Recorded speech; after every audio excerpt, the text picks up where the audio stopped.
Fox Sports. We are Black Horse. We are Florida.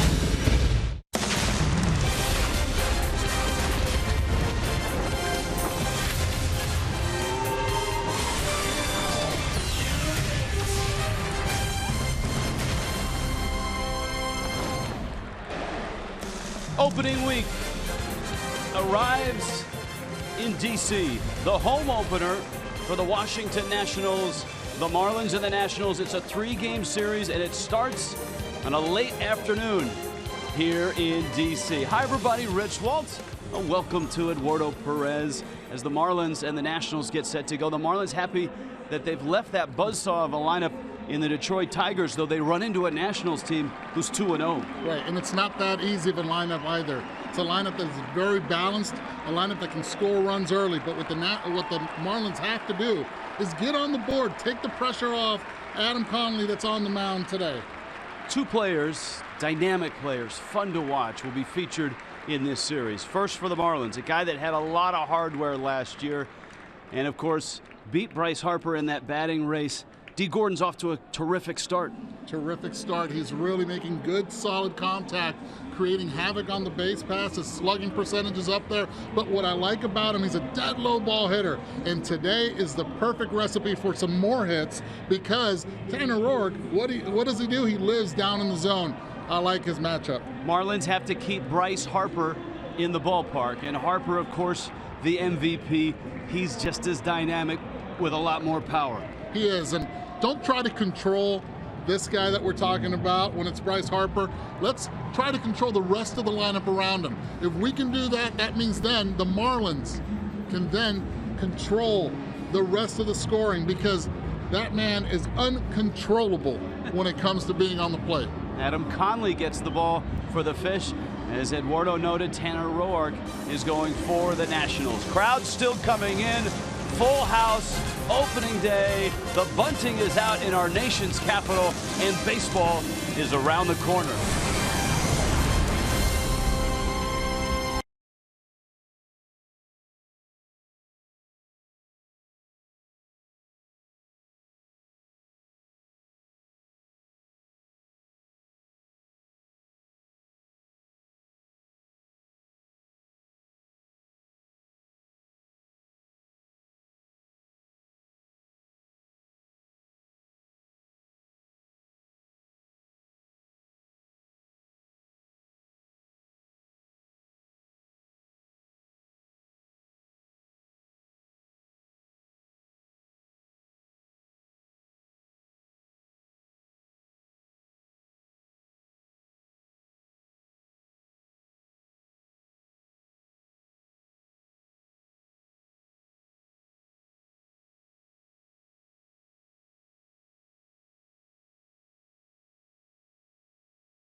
Marlins baseball on Fox Sports Florida.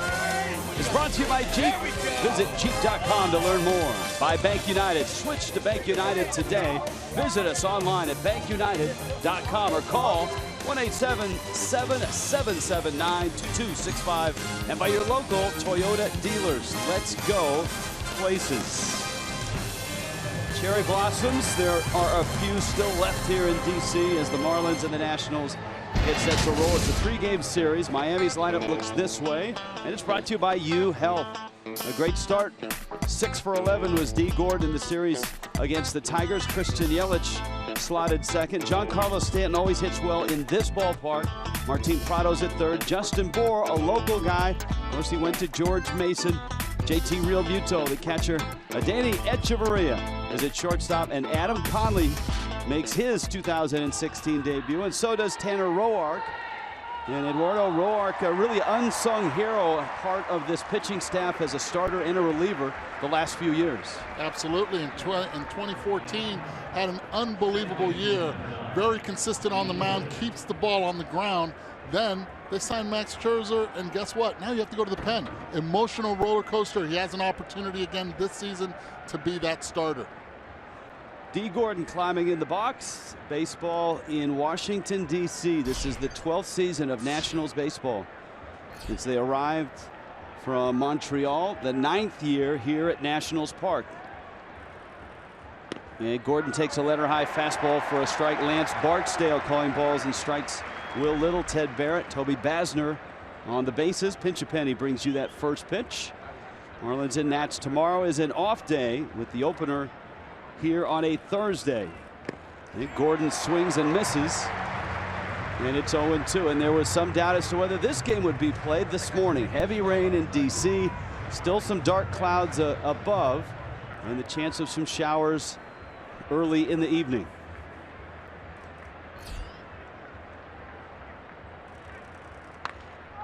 Gordon goes after a high fastball, and it's Espinoza on the outfield grass, and he makes the catch. Here's the Nationals defensively. Well, you can start in the outfield, and you see why a lot of money out there. You have Jason Worth in left field, Michael Taylor, and then Bryce Harper in the outfield. And Rendon, Espinoza at short, Murphy at second, Zimmerman at first base with Wilson Ramos behind the plate, and Roark on the mound. Marcell Ozuna. And Ozuna cracks one to left, hits it well. Worth won't get it. One hop off the wall. Ozuna round first, and he'll hold there. A long single. Ozuna's turn around first was a little bit awkward. He didn't get a clean turn, and Worth played it well. And he didn't get a clean turn, but he jumps on this first pitch up in the zone. Roark so far has been pitching up. Great job right there by Jason Worth to be able to get the ball back on the infield in a hurry. You see, he's coming out of the box in a hurry, but he decides to make the decision of stopping, and that's the right decision. If you hesitate, stop. Now Yelich, 2 for 7 against the Tigers. Hit the ball hard. He had a bolt of a sacrifice fly and a line drive out as well. And the Marlins actually swung the bat. In talking to Barry Bonds and Frank Menechino, the Marlins actually swung the bat pretty well, especially in game 1 when they scored 7 runs.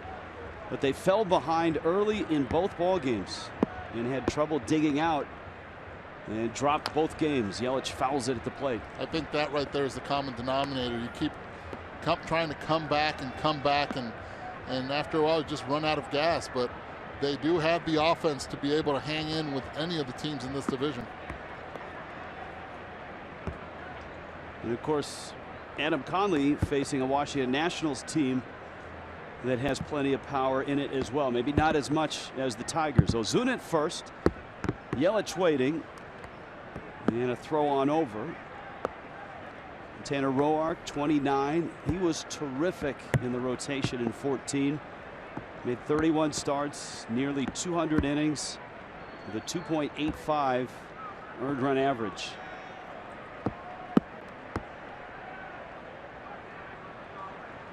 Check swing. He went.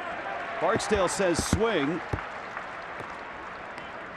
That was the first breaking ball that Tanner has thrown on today, and it's a good one down out of the strike zone as a chase pitch. As you looking at the outfield of the Nationals, also you see how far Jason Worth is in left field. That's very rare, especially with Christian on hitting. You see a lot of left fielders playing a lot more shallow than where Jason is playing. Ozuna good speed at first. And Ramos out of his crouch, that fastball up. Ramos a good catch and throw catcher. Last year threw out 28% of base runners. They just like to keep him healthy for a full season. He did play 128 games last year.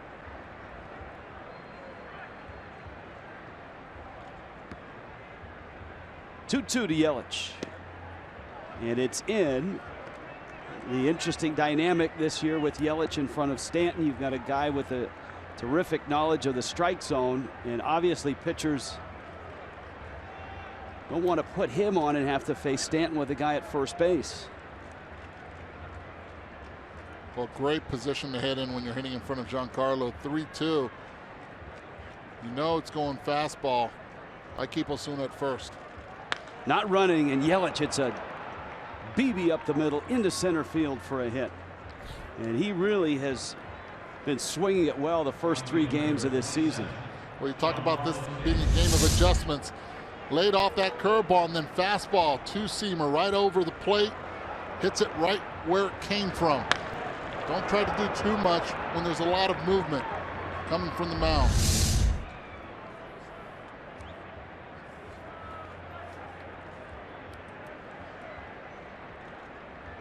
So Ozuna's at second, Yelich at first, and Stanton, whose numbers at Nationals Park are impressive, 15 homers, 38 games. Roark misses away. It is 1-0. Stanton homered on opening night for the Fish, a sacrifice fly and an infield hit. In yesterday's ball game, a 7-3 loss to the Tigers. Good speed out there.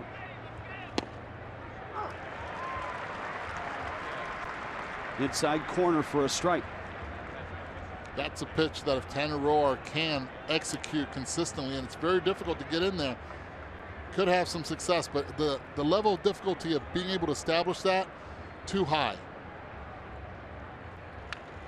See right there, he tried to go in on him again, missed out over the plate.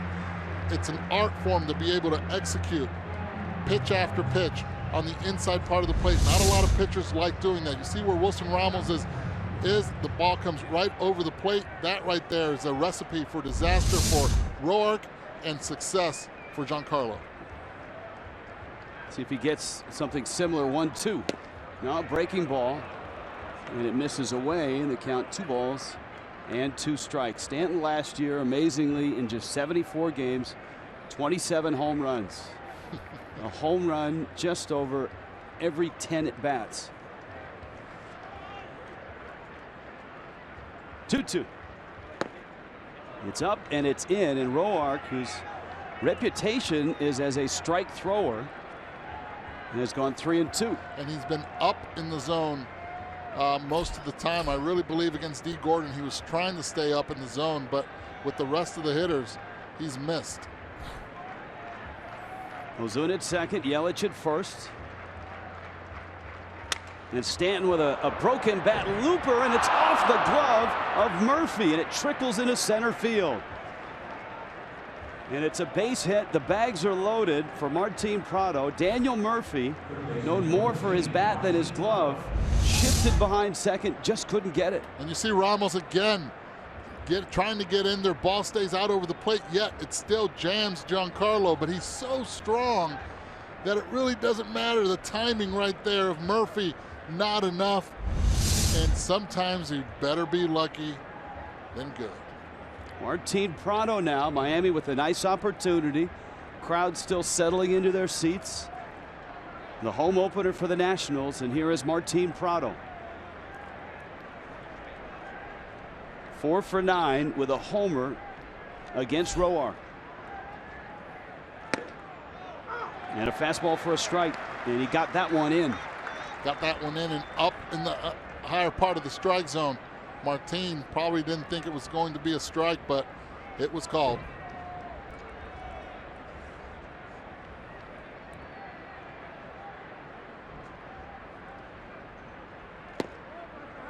And Roark misses. Prado has always hit the Nationals well, whether a Brave, a Yankee, a Diamondback, or a Marlin. Last year, a .333 clip and a career .310 average with 10 home runs.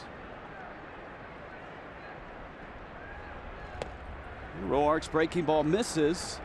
Prado tough to walk, tough to strike out. And this right here could be the best pitch that Martin could be seeing right now. Probably a fastball middle in. Has to be able to eliminate one side of the plate, get his cookie, let it drive. Bases are loaded. Outfield towards right center. 2-1 to Prado. Up the middle into center field. That's a base hit. Ozuna scores. Yelich coming home. Taylor's throw is off the mark. And Miami has a 2-0 start in D.C. That's why they flew me in. Get the lead early. Sorry, Preston. Early offense, Eduardo. Early offense. You have to get on that board. Right there, 2-1 count. You know he has to come right up down the middle. And Martin Prado, being that professional hitter, doesn't try to do too much with it. Again, the game plan so far has worked for the Marlins. Stay true, stay up the middle. We saw Yelich, and we just saw Prado right now. Yeah, and Stanton as well with that broken bat single. And we really haven't had a chance to chat about Dusty Baker. Baker, the second oldest manager in the big leagues behind Terry Collins, and of course a terrific run in a variety of cities: San Francisco, Chicago, Cincinnati, playoff appearances in all 3 cities. I think the impact that Dusty has is immediate as soon as he goes into any of those organizations. You look at what he did in San Francisco, 21 games over as soon as his first year. Then he goes to Chicago, 19 games better the next year as soon as he gets in. Then he goes to Cincinnati, it was 17 games better. They're believing and they're hoping he can do the same thing here. Justin Bour, a pop-up out into shallow left. Rendon is there to make the catch. And there are 2 outs. And that brings up JT Realmuto. Well, for the Marlins, this is a decidedly different feel than the opener when they fell behind 5-0. Wei-Yin Chen got knocked around early. And then, of course, yesterday, even though he was striking out 13, the Detroit Tigers not only put 5 runs up against Jose Fernandez, but ended that historic home win streak to start his career at 17-0. And Realmuto 1 for 9 in those 2 games against the Tigers. And the Marlins have done one thing here. Aside from scoring runs, they've pushed Tanner Roark a little bit more than I'm sure both Dusty Baker and Mike Maddox, the new pitching coach, would like. So far, 23 pitches. This will be the 24th of the inning. And that's out. You know, Roark, when he was a starter, and a lot of the sabermetric folks really liked him, an under-the-radar stat, but he was the king of the called strike. I mean, he was a guy that had more called strikes than anybody. Little looper, that's back behind Zimmerman, and it falls for a base hit. Stanton around, and he will score. Realmuto pulls into second, and the Marlins add on Martin Prado to third. Ryan Zimmerman, of course, longtime third baseman, has not found first base to be a great spot defensively. Not at all. And right here, he sees it. There's no chance he's going to get Giancarlo Stanton at home plate. In the meantime, JT Realmuto does a nice job of continuing to run and go to second base. That's a heads-up base running by Realmuto. Now you have 2 runners in scoring position instead of runners on the corners. And here is Echeverria. And a fastball in, and the dynamics here. First base is open. Adam Conley is on deck. But you've got Roark, who, if he tries to pitch around him, is going to end up over 30 pitches in the inning. And not only that, you rather try to go and make pitches to see if Echeverria can chase, not beat you with. And that way you don't have D. Gordon leading off the next inning. But Echeverria, a couple doubles yesterday. Outfield towards right center. This is a at bat you don't have to give in if you're Tanner Roark. Danis. And Echeverria shoots it foul. Of course, Echeverria is used to this. I mean, he's used to the 8 spot. He a decidedly better hitter in the 8 spot for whatever reason. When he was moved up in the lineup, the results just weren't there. Now, maybe at some point in his career, he creeps out of that number 8 spot, but for now, it's where he sits, and that's where he's been successful. Rich, when you can find a player that can embrace the 8 spot, you leave him there. And when he can find success, absolutely, it is one of the most difficult positions, if not the most difficult position in the batting order to hit in. Pitchers pitch backwards. They don't give in. Yep. They want you to chase. Right now, I'm Tanner Roark. I don't even come near the strike zone. 2-2. Breaking ball fouled at the plate, and it's something that an American League player never has to deal with. I mean, if Echeverria was in the American League, he'd be in the 9 spot, and the 9 spot is a sweet spot to hit. It is. In the American League. It is. It's a great place to hide out and hunt fastballs. Set ego aside, let it go. You're guaranteed pretty much to get 2-0 and 3-1 fastballs. Prado at third, Real Muto at second. And Echeverria, ground ball. Zimmerman lets it go, and the throw to first is in time. Good decision by Zimmerman to let Murphy field it, but the Marlins come out firing. Marcell Ozuna open. Christian Yelich, Giancarlo Stanton, Martin Prado, and JT Real Muto. It's 3-0.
Into a beautiful day in Washington, D.C.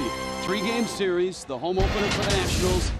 And Dusty Baker's lineup looks this way. It's brought to you by UHealth. Michael Taylor, Fort Lauderdale kid. Anthony Rendon's at third. Bryce Harper, the MVP, at right. Ryan Zimmerman, the longtime National, at first. Jason Worth at left. Daniel Murphy, former Met, at second. Wilson Ramos, the catcher. Danny Espinosa replaces Ian Desmond. Espinosa at short.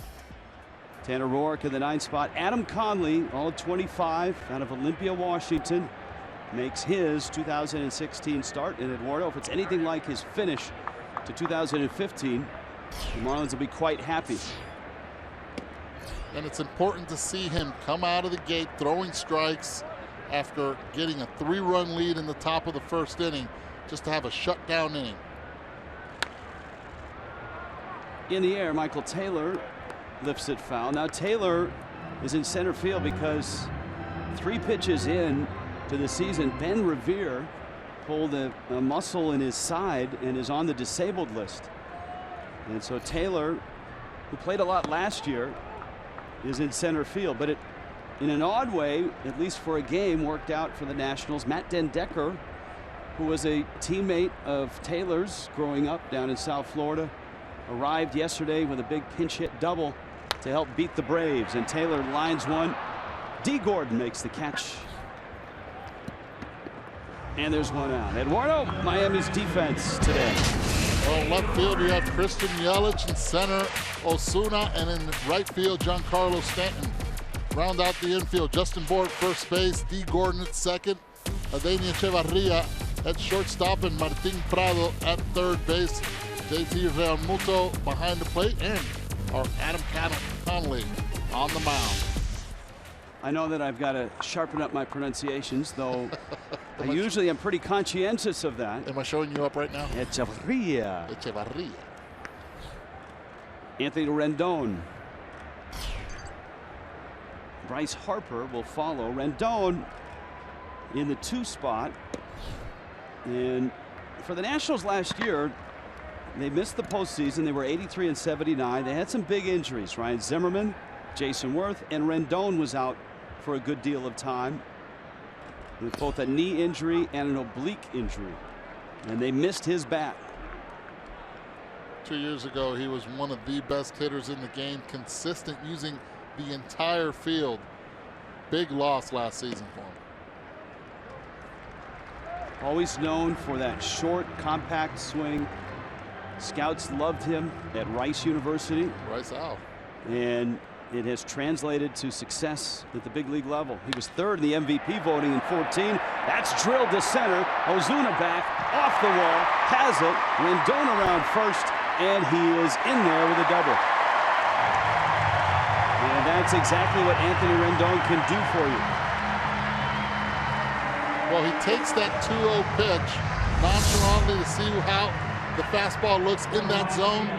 Again, same pitch, repeats it. This time did not miss it. Off the wall, nice job by Osuna getting the ball in, but Rendon right off the gate, smelling double and getting it.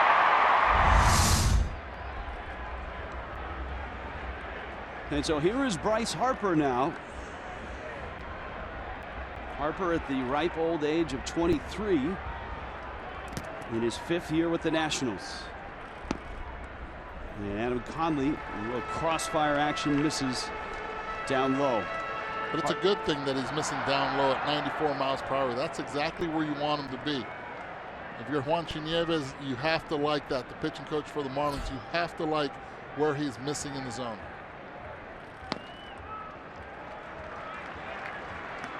Harper last year, just an immense season. 330, 460, 649.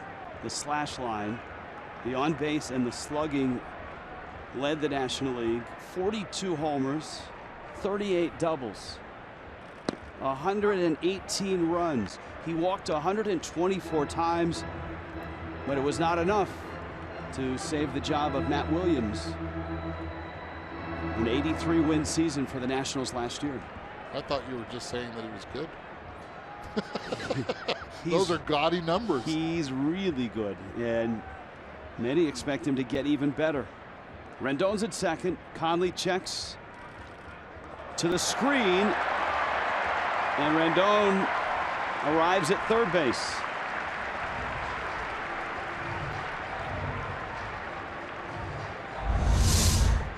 See right here, trying to do a little too much, overthrowing, and that happens a lot when you get players like Bryce Harper at the plate. You see it a lot when Giancarlo Stanton is at the plate. Pitchers try to overthrow, try to get a little bit more rotation on it.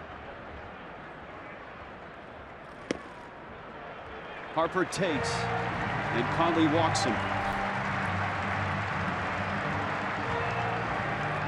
Well, Adam Conley last year, in his last 8 starts, was brilliant. A 2.78 ERA, a 3-1 record. There was a juncture of the season in mid-August where Conley, at the suggestion of his pitching coach Chuck Hernandez, went out and just cut it loose rather than try to pace himself and get to the 6th or the 7th inning. And that point was a turning point for him, because when he cut it loose, he found he had more bite on his slider, more run on the 2-seamer, and more success as a starter.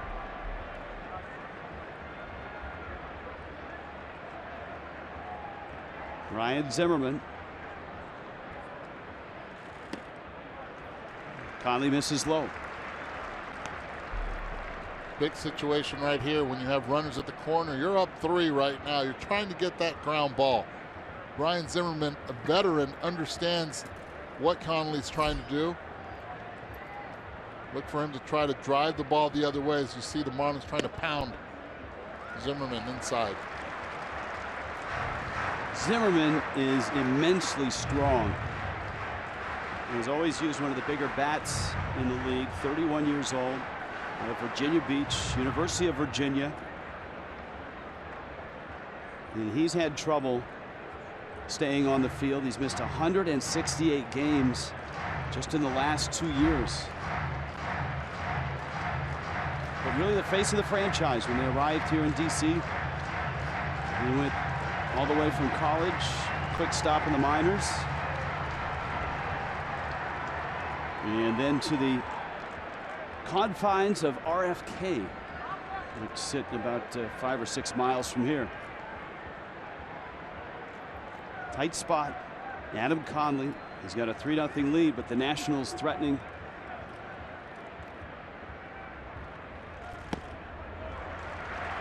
And he misses. It's 3-0. Juan Nieves out for a visit. Doesn't get a whole lot easier after Zimmerman. You've got Jason Worth and then Daniel Murphy. That's a strike. Have to be able to repeat that pitch and trust the stuff that you have.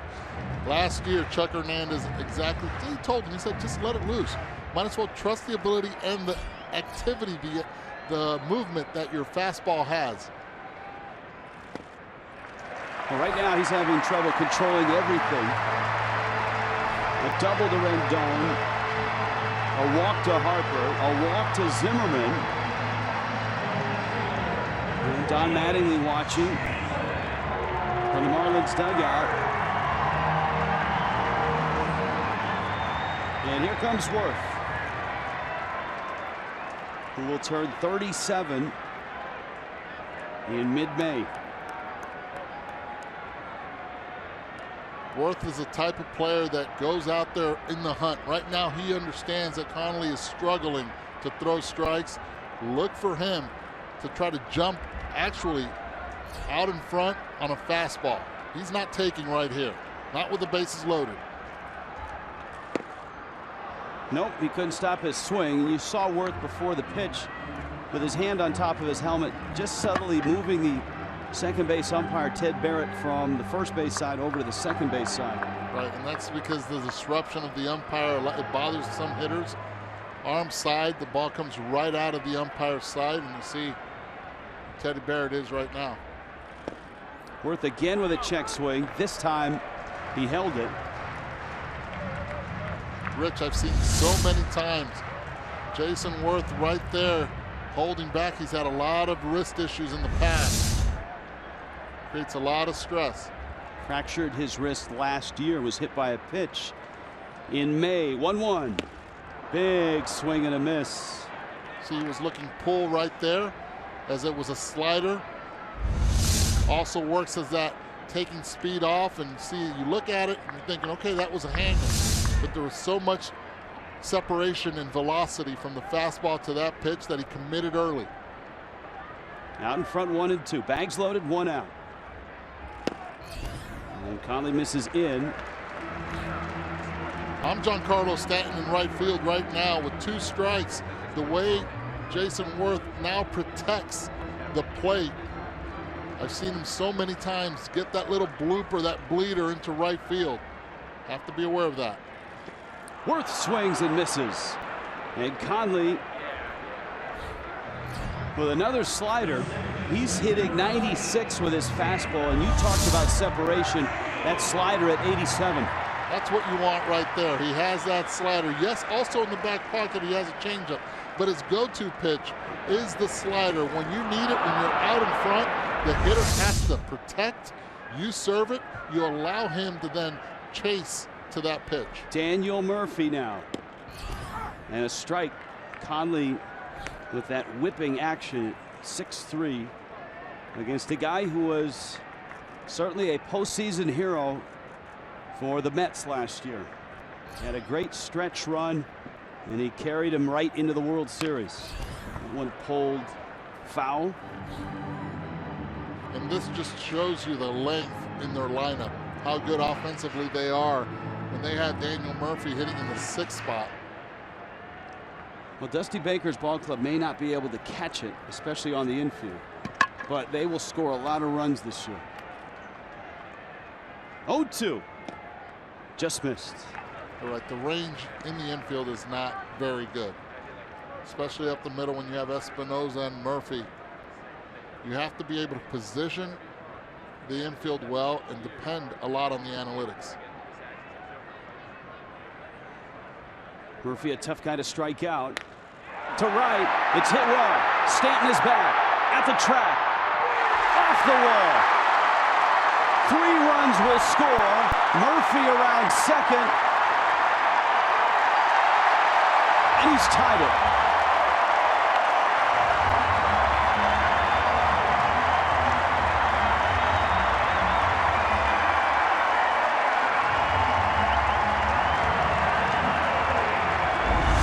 Made a mistake.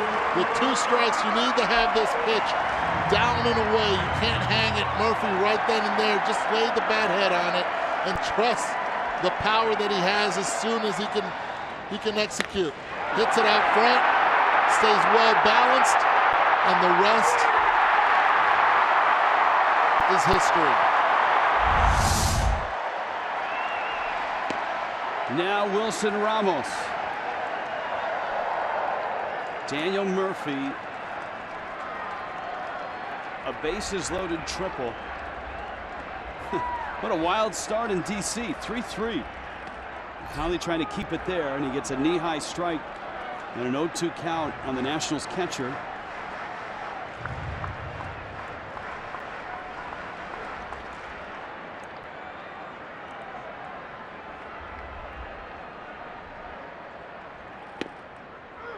Got him. Fastball.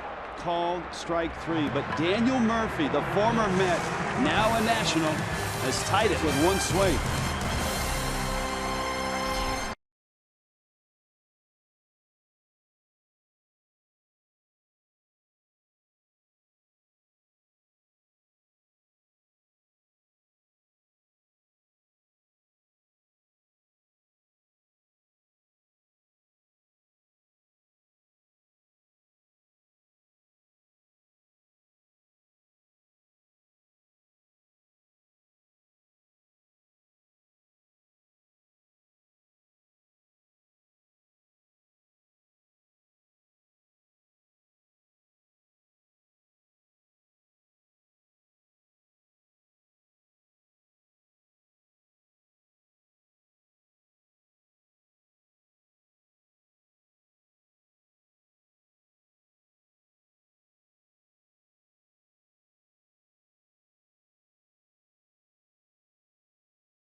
Miami used a slew of singles, 5 of them in the first inning, to pick up their 3 runs.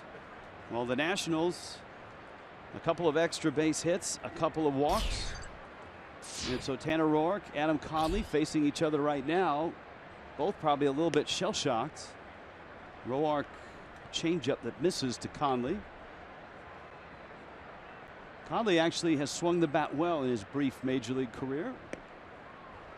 And he cuts through that fastball. And that's exactly what Tanner Roark needed, a long inning, and this is not what Adam Connolly needed, a long inning on the mound and then leading off. Roark picking at the outside, and he falls behind 2-1. 4 hits, 18 at bats. Connolly admittedly not a great hitter at Washington State, where he was a closer and then a starter the second half of his collegiate career. Miami took him in the second round back in 2011. 2-2.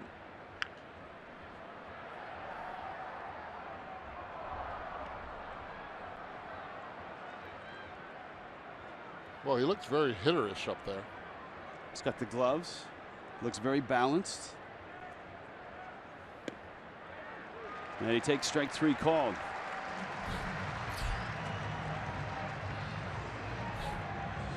So Roark gets a strikeout. D. Gordon, Marcell Ozuna on their way as well. Bring your group to Marlins Park this season. You get a personalized experience for your guests. Perfect for families, birthdays, networking. Call the group sales team. Make your group reservation. 1-877-MARLINS. Go to marlins.com/groups today. Here is D. Gordon. D didn't like that too much. Up in the zone. It wasn't in, it was just up. He was trying to show bunt. One thing that they have done so far with D is throw him up in the zone. Again, I've said it before. Very good low ball hitter. See again that pitch up in the zone. It's part of the scouting report. Now last year, pitchers absolutely pounded the strike zone against D. Gordon. He won the batting title. This year, do you expect the same? Will pitchers make an adjustment?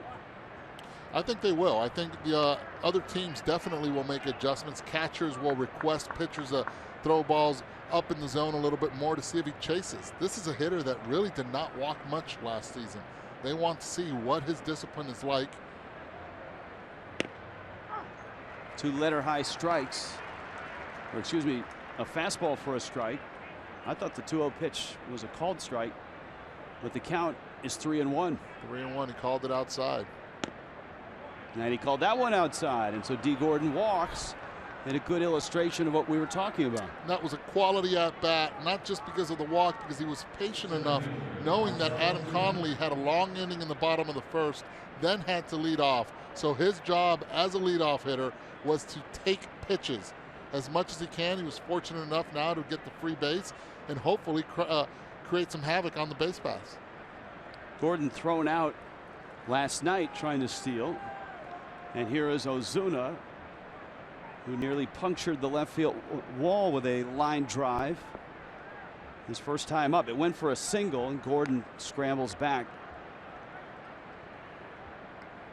Well, we saw what happened on the first pitch with Ozuna. Fastball. This time now D. Gordon's on first base. If you throw a fastball, Marcel's not taking any pitches to give D an opportunity. He's a swinger. Do you go now with a slider?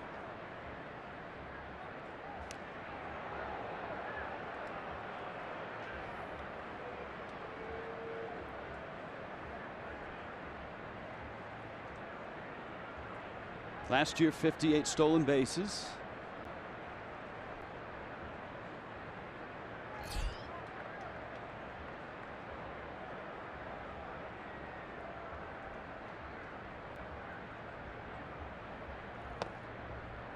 And a strike to Ozuna. It is 0-1. There are many people that will discuss whether a batting order even matters. Some people feel you can just throw hitters in any direction and their performance will be the same, and that may be true, but there's no getting around the fact that psychologically a batting order matters, especially looking at this Miami order. Without a doubt. The psychological part definitely matters. Knowing who's behind you gives you that edge also. If you know you have a heck of a hitter behind you, Giancarlo Stanton, or a Bryce Harper behind you, you know that in a hitter's count, the odds are great that you are going to get that fastball. Gordon from first, not running, and a strike. And you have a unique perspective, a major league hitting coach, and a bench coach for one of the most progressive think tanks in baseball in Houston. Yes, in the sabermetrics part, the analytical part of where the Astros, which a lot of teams were skeptical, but now have really embraced it because they've seen that it's been able to be executed in a way in a winning baseball. Houston has some things that are different, but so far, you can't argue that it has worked. So, as far as the batting order goes, is it psychological? Is it physical? Can you quantify the quality of pitches? Where does it lie? For the hitter, it's psychological. For anybody that's in the front office, that part really doesn't matter. They don't throw that into the equation. That's where they now depend on the coaches to be able to identify and start and create a medium to that. You get the information, you digest it, and you make it your own as a coaching staff. Gordon from first, long wait from Roark. Not running, and Ozuna chops it out towards short. This is Espinoza, and he gets the out. There's 2 down. Gordon's in scoring position. Saw right there, Marcell Ozuna wasn't really that aggressive in that at-bat. Either he was trying to allow D. Gordon to get in scoring position by stealing a base, but that's not what you want Marcell to do when D. Gordon's on base. You need him to still be himself and be aggressive. Take your swings, be smart, look for your pitch. Yeah, the psychology can work in an opposite direction, can it? I mean, you can overthink the situation. Now Yelich, a fastball for a strike. And that's where I think is the value in Barry Bonds. Being able now to be here and expressing to them and explaining to them the importance of the psychological part of the at-bat.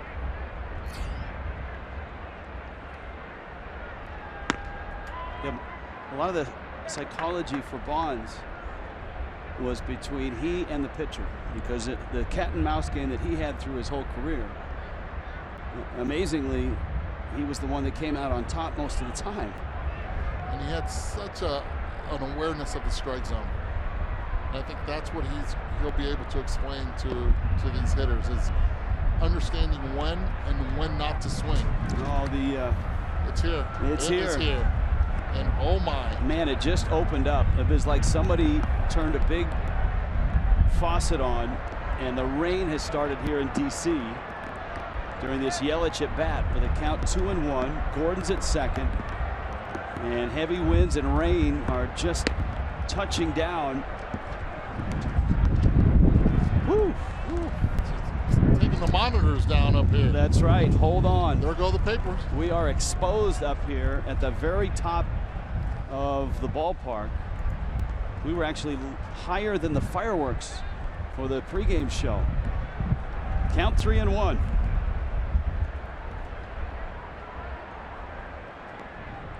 And it's in, and now with the wind blowing and the rain falling, Roark has to face Giancarlo Stanton. All right, pick us out. Okay, go second level, no, third level, the fourth level, fifth, sixth, seventh, eighth level. That's us. There we are. And so the cone of silence will be applied here. I had to hold on to this monitor right here. Almost went flying. Well, I almost went flying. All right, Stanton now got good speed, and Gordon and Yelich. What did you learn from the first at bat in the first matchup between Roark and Stanton? He was trying to pound them in. Wilson Ramos, that's where he wanted it. You notice now, first pitch went for the strike away. He has to establish again inside.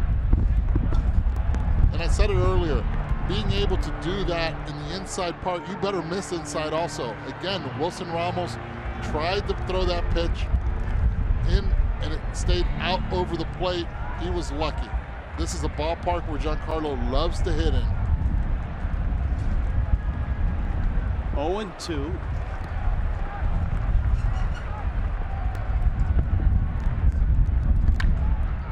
And Stanton, a little dribbler. It's Murphy who backhands and gets the out. And Roark escapes. Miami leaves a pair. A lot of baseball's been played. And we're only in the bottom of the second.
Welcome back. Bottom of the second. Tarp is on. 3-3 Marlins and Nationals. The Fish and the Nationals both came roaring out of the gates in the first. The Marlins got 3. And the Nationals tied it. The tarp is on. Both bullpens are emptying. Although our Jessica Blaylock is hanging in there. Jess, what do you see down below? Yeah, Rich, I learned my lesson last year. Always pack your umbrella, and I'm glad that I did because that rain is starting to come down. Obviously, like you just mentioned, they're putting that tarp on the field. Not just heavy rains, but you can see the angle that the rain is coming in. Also, some heavy winds as well. There was a 40% chance of rain at this time. It looks like there's going to be a 50 and 60% chance of rain at 5 and 6 o'clock. So this could be a pretty significant delay. Yeah, you know, it could. The ironic thing, guys, and Eduardo, I'll bring you in and hang in there, Jess, is that the Nationals, as tradition, had their opener today and left tomorrow open for weather. And yet they've started the game. Everybody kind of knew that the weather was coming, and the gamble, I guess, was get the full house in here, try to get the game in. Tried to get the game in, and I'll tell you one thing. I flew into this morning, and I was thinking there's no way they're going to be playing here today. It was coming down pretty hard. Then all of a sudden,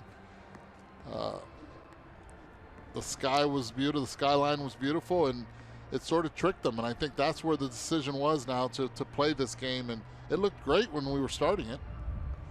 If you've just joined us, the Marlins and the Nationals are tied at 3. The Fish had 5 hits to get their 3 runs. Adam Conley, in his first appearance of 2016, Eduardo, he had trouble finding the strike zone. He had trouble having the lead 3-zip going in there. Probably too much time waiting, and you see all those pitches out of the zone, and then with Murphy with 2 strikes, threw it right down the middle, not where he wanted it, having location issues in that very first inning.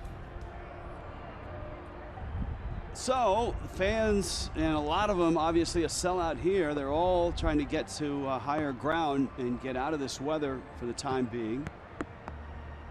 In a 3-3 rain delay in the bottom of the second in DC. But stick around, we've got Marlins programming. Inside the Marlins is coming up, hot stove edition of Inside the Marlins. We'll have a weather update and keep you up to speed on what's going on here in DC. Right now it's 3-3.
faster than Junior Lake did last year. I will say that. Now that's I think an example. But Junior Lake then looked into the dugout. That's true. And gave the quiet signal. You shouldn't be doing that.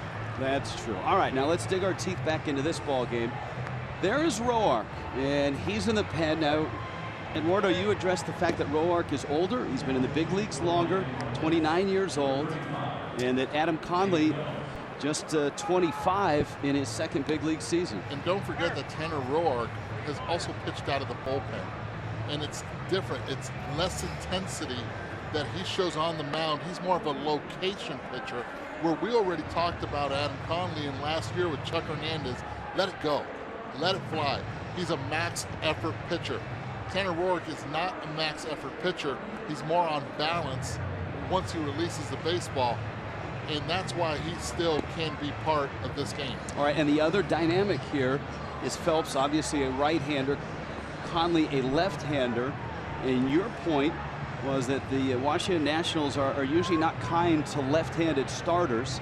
And so this a flip in the script for Dusty Baker's lineup. And how interesting is it that the big hit came from a left-handed hitter in Murphy? Daniel Murphy with that 3-run triple, and that was in the first inning. 3 runs for the Marlins in the first, 3 runs for the Nationals in the first. As Lindsey Nelson, the late Lindsey Nelson, would say, we moved to further action in the bottom of the second inning. The Marlins unable to sustain a drive. From those old Notre Dame replays. I know you watched them. Learn something new every day. So Phelps gets Espinoza. By the way, nice sweater. Thank you. Well, it got, as you noted, about a 15-degree drop in temperature from the start of the rain to the end of the rain. I noted it and I felt it. And I still feel it.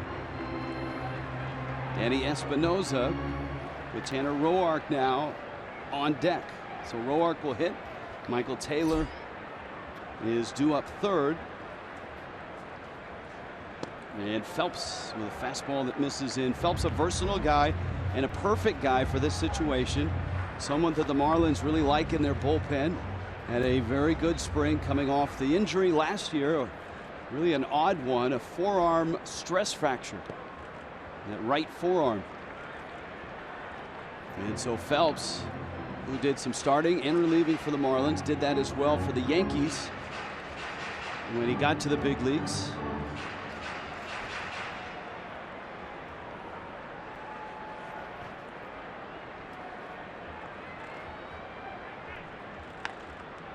Espinosa's been swinging a very good bat to start the season. Yet against Phelps, career-wise 0 for 3. You know, always a guy I think that the Nationals have waited to grab a job and hold the job up the middle at second base. Anthony Rendon initially was at second when he first got to DC. But now with the Desmond's departure, the Nationals, rather than go out and get a shortstop who could hit, went out and got a second baseman who can hit in Daniel Murphy. And Espinoza, who was a shortstop at Long Beach State, has produced so many really good infielders, has moved back over to short. Has moved over to short, and coming out of spring training, a lot of question marks on should he be the starting shortstop. Didn't have a really strong spring training. Turner did, and they decided to go with Espinoza, the veteran, give him the opportunity, just like Jason Worth. Looking for the bunt right here. Yeah, the leadoff walk sets up nicely for the Nationals because Roark will try to push Espinoza to second. He does. And the Marlins get the out at first, but the Nationals have a runner in scoring position. And now the top of their order, Michael Taylor and Anthony Rendon coming up. So not easy for Phelps, certainly a long rain delay. I would expect probably mid to late through that rain delay. They told Phelps, yeah, you're the guy. I wouldn't be surprised if at the start of the rain delay, Juan Nieves went to him and said, if this gets to be an hour and a half, 2 hours, we're probably turning to you. That's how it usually works. And you can tell by the focus of the pitcher. Once they tell him that rain delay becomes a different animal. The focus, okay, who am I facing? What do I do in a given situation? Michael Taylor out of Fort Lauderdale, Westminster Academy. He's always been a great defensive outfielder. He ended up getting in 138 games last year. And he is a great defensive outfielder. I mean, he's a Gold Glove caliber guy. If he can hit and earn himself an everyday job, he could probably win a Gold Glove. And Dusty Baker told him, I want you to be you. Don't try to be that leadoff hitter. Don't worry about taking pitches. Be aggressive. In the air to right, Stanton to his right. Tagging is Espinoza. And he'll hold there. And so with 2 outs, here comes Anthony Rendon. Time to scout the Nationals, brought to you by Auto Nation. And the first thing you see is Dusty Baker, new attitude in a different latitude here in Washington. Last year, lost over 1,300 games due to injuries. They need to stay healthy. And Bryce Harper, how old is he? He's 23. Did you say natitude? I said latitude. I didn't say natitude. Just checking. That was a couple years ago. They needed the natitude. Yeah, it's nowhere to be found now. They had an adjustment to that big time last year. Rendon. But to your point, and we talked about it before the rain delay, I mean, there were injuries, big injuries. Rendon, Worth, Zimmerman, and the hope is with Dusty Baker and health, especially for some of the older guys like Zimmerman and Worth, that they can get back into the postseason. And Rendon takes out. Rendon blasted one off the wall in deep left center. That was a double back in the first. Nationals got 3 runs on just 2 hits. The Rendon double. But Adam Conley walked a couple and then gave up the triple to Daniel Murphy. Like how Phelps, the last 2 pitches, this one called for a strike, the one previous to it, a slider, did not entice Rendon, but very well located. See, right, every pitch right on that spot. Follow the Fox tracks.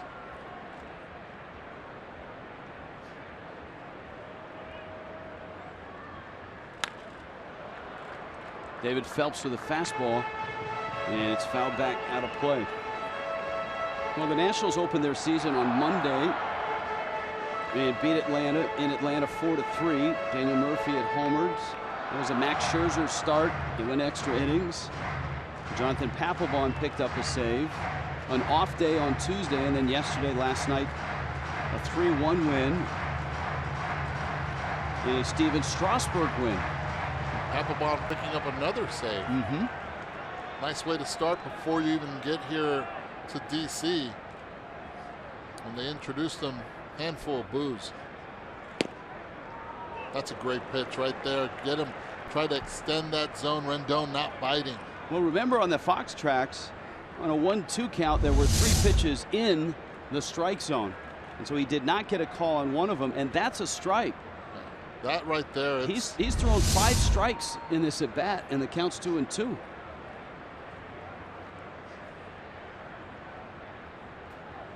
And that's out. Just a reminder, Fox Tracks measures where the baseball crosses the front of home plate, and that is where the strike zone is. Umpires call the pitch where it crosses at the front of home plate. This is a good time to throw that front door slider. He's been throwing everything away, away, away. Fastball, and he got him. So David Phelps, out of the rain delay, takes over, and Phelps works a scoreless second. 3-3 in D.C.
Nationals. It's the top of the third at Nationals Park. T-Mobile will get you some free MLB.TV premium, and it only happens from April 3rd through the 10th. Make sure you go to T-Mobile.com/MLB Network.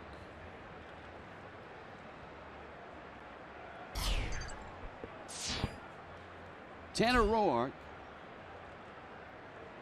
and Martin Prado with Justin Bour and JT Realmuto. And a fastball for a strike. Prado a 2-run single. That was in the first.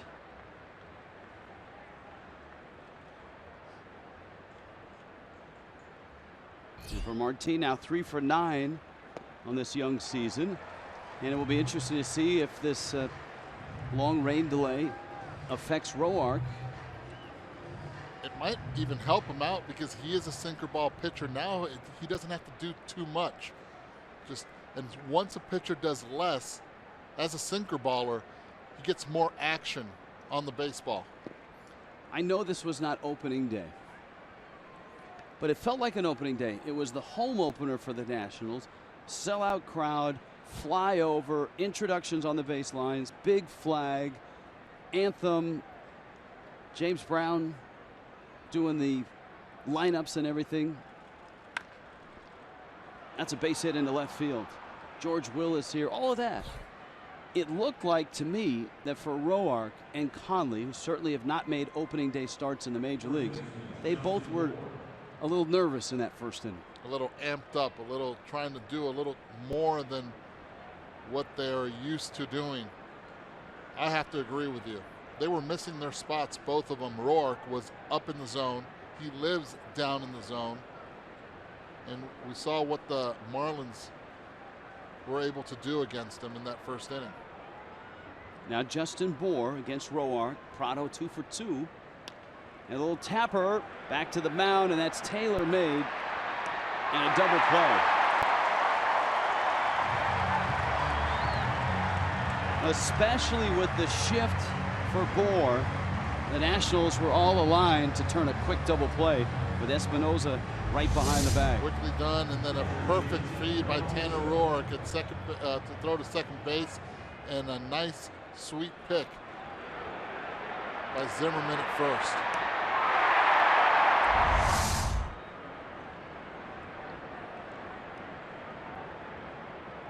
So it's Realmuto now. He had a bloop single that was ruled a single. He ended up at second base. It drove in the final run of that 3-run first. And a strike from Roark. So far, Tanner has been able to come in to this game after the rain delay and just pound strike after strike. Using that changeup really well against right-handed hitters. And the Marlins have had a ton of base runners in this game. They have 6 hits and have drawn 2 walks.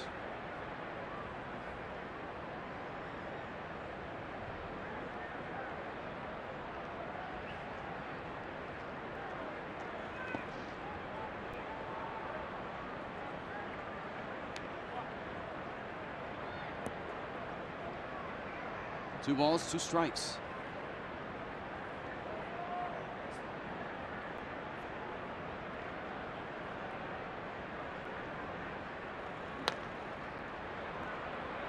Up the middle, and I don't think Espinosa is going to get Realmuto. That's a base hit. Really interesting because it seems like he didn't get a good read off the bat, or because the grass is wet right there, takes off on him a little bit, and his timing wasn't perfect. Watch this angle right here. Sees it, then slows down a little bit, then has to accelerate again. Isn't able to put good leather on it. And JT gets himself a base hit. And you saw in the replay too, since Realmuto was reaching, he was out of the box quickly, and he runs very well. And so the 7th hit for Miami in the ball game, and here's Adeiny Echeverria.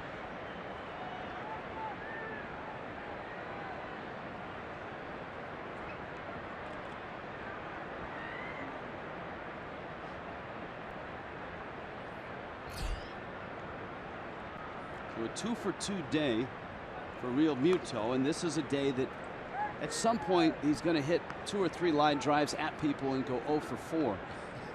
He's been jammed and blooped one down the right field line for an RBI hit. And a little tapper over the middle. He's 2 for 2. Some days it works just like that. You need those to balance it out.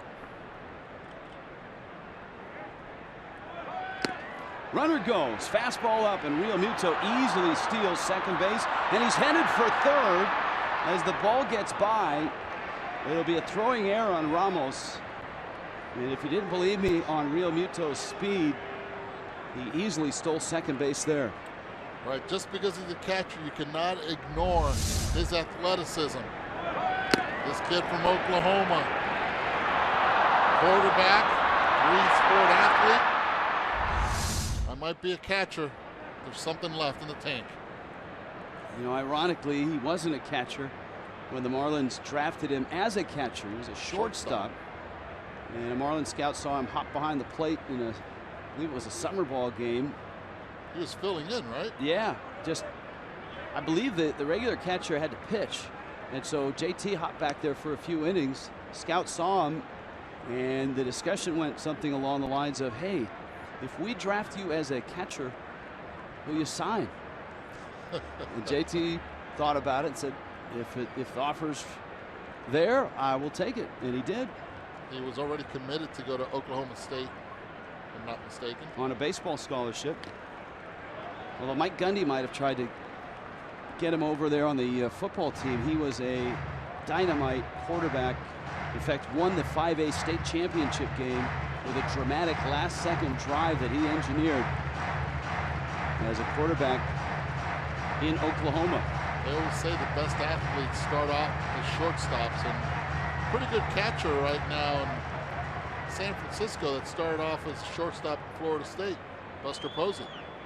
2-sport athletes. I'm 3-sport athletes, but we've got a feature on Marlins Live next week on the 2-sport athletes. Giancarlo Stanton is a 3-sport athlete. He was a wide receiver corner and a back to the basket low post man, as well as a baseball player for Notre Dame High School in Sherman Oaks, California.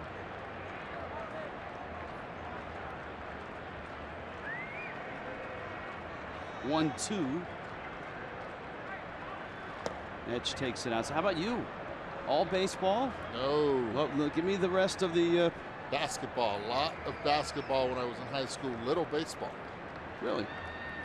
Played baseball my senior year. Played Little League, but then in high school played a little bit in Puerto Rico. But my senior year is when I really started focusing on baseball.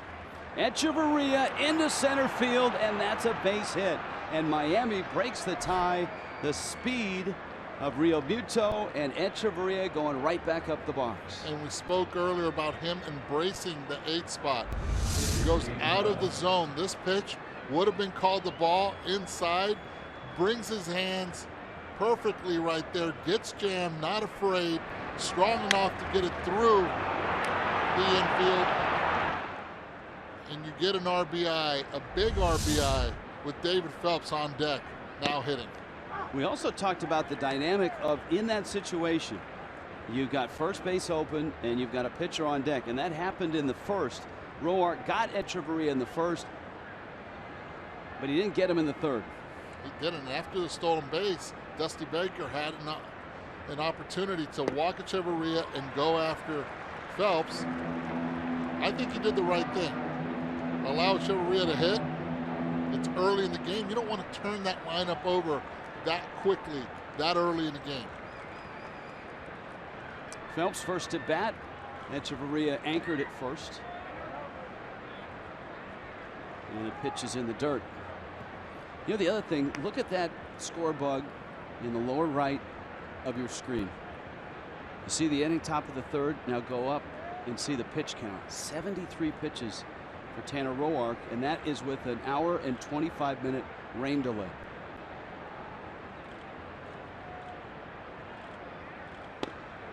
That's strike 3 called. But Miami rallies for a run with 2 outs, and they do it with JT Realmuto and Adeiny Echeverria.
Live Marlins baseball on Fox Sports Go. Download it now on the App Store.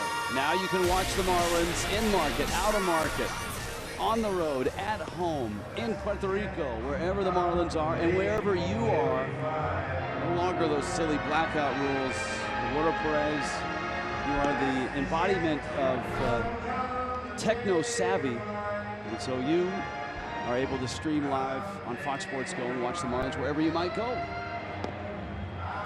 I'm all over the place, and when you need your baseball, go get it. All right, David Phelps finds himself in a situation where he's pitching. Didn't expect to do that, at least this early, with the rain delay.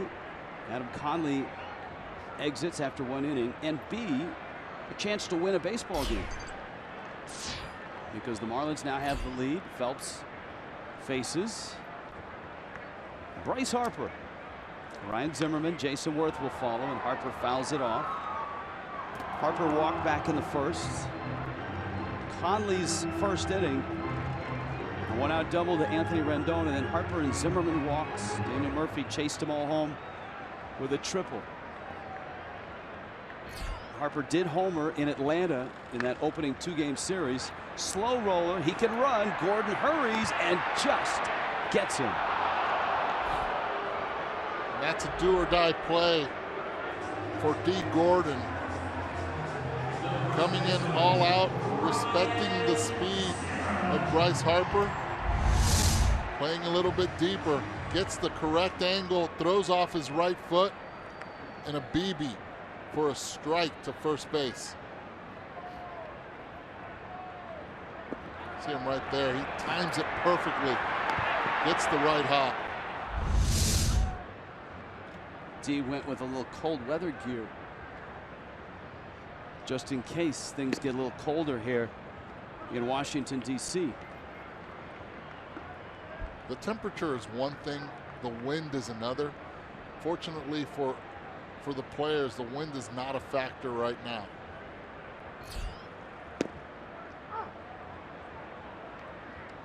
Ryan Zimmerman.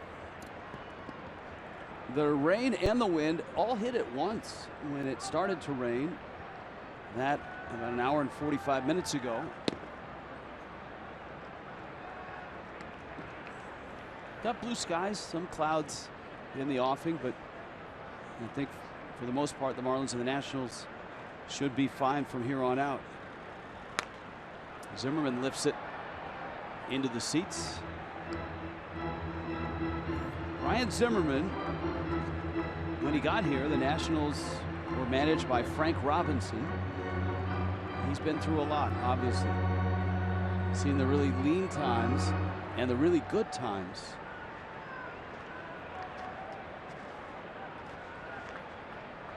The 2-2. That outside corner was not kind to David Phelps. Remember that at bat to Anthony Rendon. He threw a pair of pitches right where he just threw that one. Pitch number 5. Caught the corner, caught the plate, and did not get the call. Give a lot of credit to Dan Bellino behind the plate. He is still calling those pitches balls.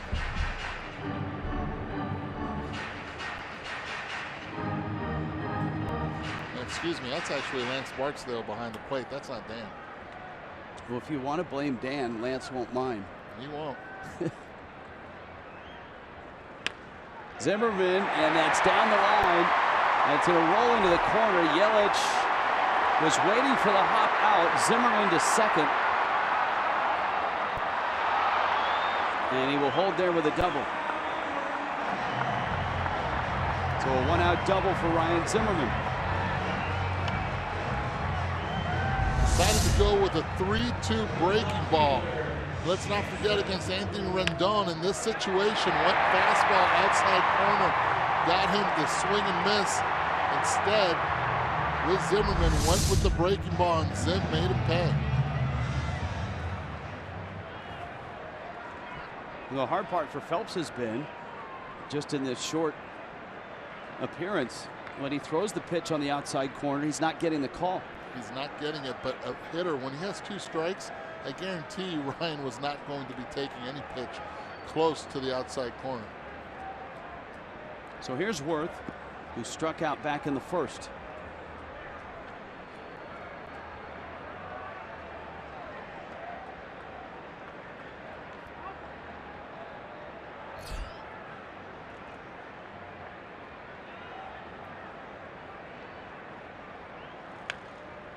You know, it always is fascinating, the difference between, say for Barksdale, he's calling the pitch off the plate a strike. A hitter, especially a veteran like Worth, can very gently remind him that he didn't think that was a strike, and the discussion ensues. And at times, the umpire will come a little closer to what the player was hoping for. At least his radar will go up. It's hard to do that from 60 feet away when you're a pitcher. Oh, without a doubt. And you see that pitch right there as a hitter. It is real difficult to lay off something that's right there on the outside corner. Jason Worth, first pitch was in, this one away. You try to always have that communication with the umpire, but at the end of the day, if you get to 2 strikes, you better swing if it's anywhere in that vicinity. It's not, the plate is 17.5 inches wide. That does not mean that the strike zone, that a strike can't be called in a bigger zone than that, because if it hits the outside part of the baseball, you still have 2.5 inches further to go.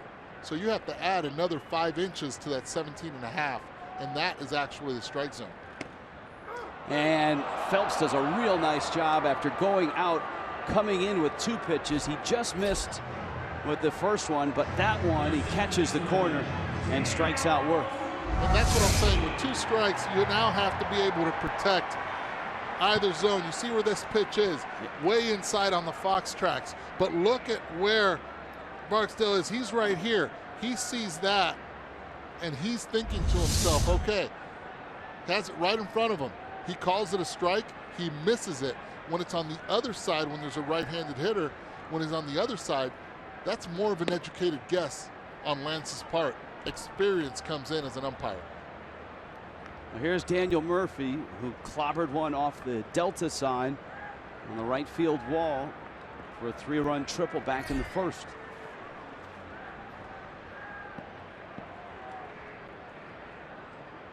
Murphy already has driven in 5 runs on 3 hits. He's 3 for 8 in this early season. Takes a strike. See that right there? That's conversation. That's a veteran saying, "Okay, I had that a ball. I had that an inch inside." You let the umpire know exactly where you had it. You don't ask him. You tell him, "I had that as a ball." You see in the Fox tracks, it's a strike, and Lance Barksdale's letting him know, "No, it's a strike. You missed it. I did not." That is a strike. You know, I've always thought, now that they've instituted Fox tracks and the umpires are graded the same technology, they get a report after each game, they get a disc, DVD showing each pitch, so they get familiar with, okay, you think about which pitch, where it was, and what it was called. And the hitters will do that too. Hitters after at bats will go in just to look and see, where was that pitch? Here's a 1-2.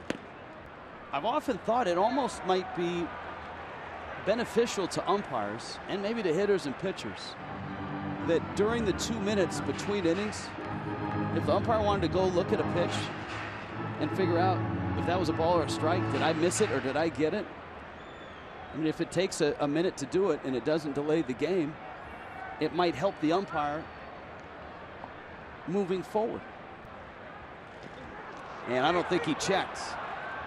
Real Muto has to pick it up. He does, and fires to first in time. Nice job by David Phelps to get Jason Worth and Daniel Murphy swinging.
Top, fourth inning has arrived in Washington, D.C. The rain is staying away. The first Corona Light Marlins watch party of the season comes up on Monday the 11th at the Anchor Inn in Lake Worth, home of Trey Turner, by the way. See the Marlins and the Mets at 7:10. Win tickets to upcoming games and raffle prizes. Meet Billy and the Energy Team and enjoy Corona Light specials throughout the game. You don't want to beat Billy. No. You want to meet Billy. He'll poke you. Yes, he when provoked, is not a pleasant gentleman. D. Gordon, Marcell Ozuna, and Christian Yelich against Tanner Roark. This must seem like a long day for Roark, who started through 2 innings, gave up 3 runs, and then sat through an hour-and-a-half rain delay and then another half inning before he was back out there. Experience in the bullpen. He's had it. He's done it before in the bullpen, throws a lot, then sits down maybe for 4 or 5 innings and then has to get up again. That's the value. I know he's not airing it out when he's staying warm, but there has got to be some wear and tear for heating up and staying heated over the course of an hour and a half. I mean, it's not like he's in one of those Brookstone massage chairs flipping the TV remote, although that is actually a nice thought. Without a doubt on the kneading part, right? But But with Tanner, he's mentally strong. Gordon, a hot smash. Espinosa gets the out. When you go from being a successful starter and doing really well and then going to the bullpen. Last year he was back and forth. 12 games as a starter, 28 in the bullpen. That's a seesaw. That's a mental adjustment right there. And what's not even said there is what he did in 2014. Solid sub-3 ERA as a full-time starter and gets sent back to the bullpen. Ouch. And he said all the right things. He did. He did, but with the subtractions, the Zimmerman gone, Pfister gone, they needed starters, and Roark, an easy guy, an easy candidate to slide back in. He had a good enough camp that they were happy to have him in that rotation. And you would hear a lot of players say, oh, you're costing me money. This is my livelihood. You're taking away from what I've done well. I could be a starter in any of the other 29 teams. It's unfortunate he was there, but he stayed quiet, and he's getting his opportunity again. Marcell Ozuna swings and misses, and Roark, who has not had a 1-2-3 inning, has the first 2 outs at the top of the 4th. Pitch right up in the strike zone. That's the same pitch that Marcell hit for that base hit line drive off the wall in the first inning.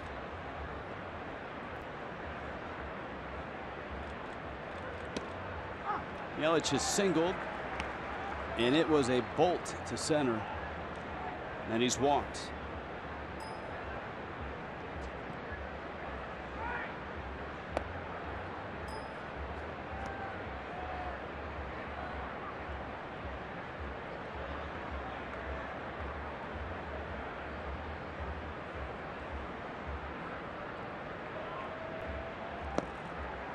Nice to see Yelich healthy and swinging it well. You remember last year, injured his back, tried to play through it, had to go on the DL, had his batting average actually under 200, and then steadily from June on rose and finished right at 300. So, you know, the curiosity is, well, if you can take those 4 months and spread them out over 6 months, what kind of a year can you have?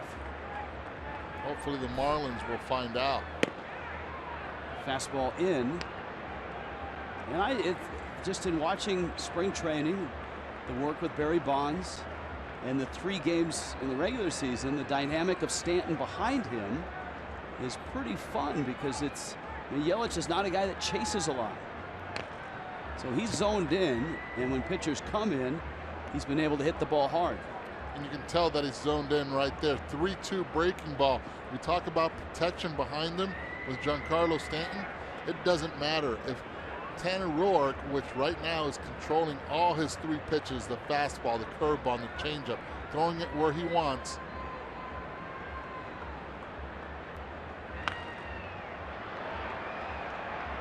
He has done a nice job with it. When you can control that and have that presence behind you, right now it's a good time to throw that changeup. Already gone curveball. He's gone fastball. He's going fastball again away. 3-2. And he walked. And again, it's that, you know, Yelich is really good getting into deep counts. He doesn't chase. And it's almost like you remember him as the number 2 hitter, or even as a leadoff hitter at times. And all of a sudden you realize, oh yeah, Stanton's up next. And Yelich is trotting down to first, and Stanton's digging in the box. So 2 walks for Yelich with a single. Stanton has singled and bounced out. Big shift on the infield. Outfield straight up.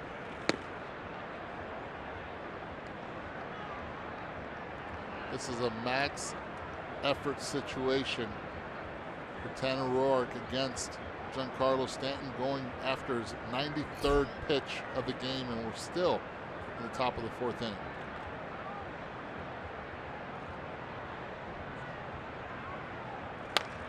And Stanton against the shift, shoots it into right field. Yelich will hold there with 2 outs. He doesn't want to get thrown out at third. And Harper, not only is Bryce Harper, but he had a good jump on the ball in right. He did. Watch the hole right there. And it's not that Giancarlo is trying to hit it that way, but if you're going to throw it on the outer part, the Nationals are saying no problem. We still kept you inside in the ballpark. Base hit, no damage done.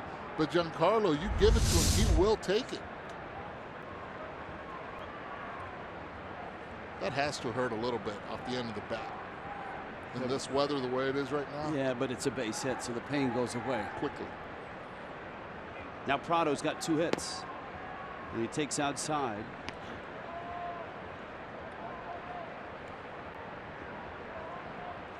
Bullpen starting to move a little bit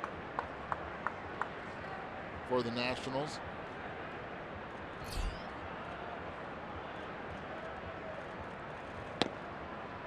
And a strike.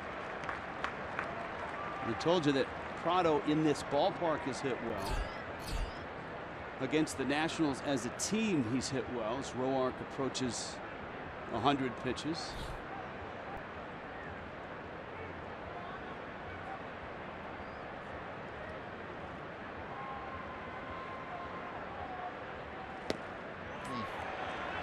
That's the type of swing that you hope you don't make contact on. Still have an opportunity. And to add to that line of success with his 2 hits here, he's 6 for 11 with a homer against Roark. But he's behind in the count 1-2.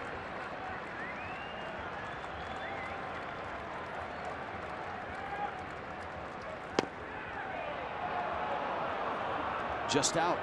Lance Barksdale has not called that pitch all day. And that looks like it got a little bit of the corner, but David Phelps didn't get it. It's very close.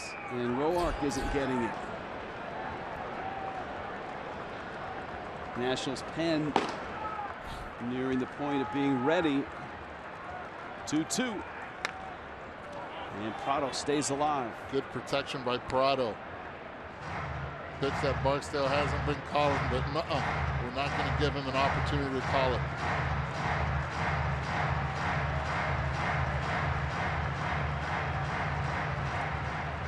Bryce Harper playing very shallow in right field. So is Taylor in center.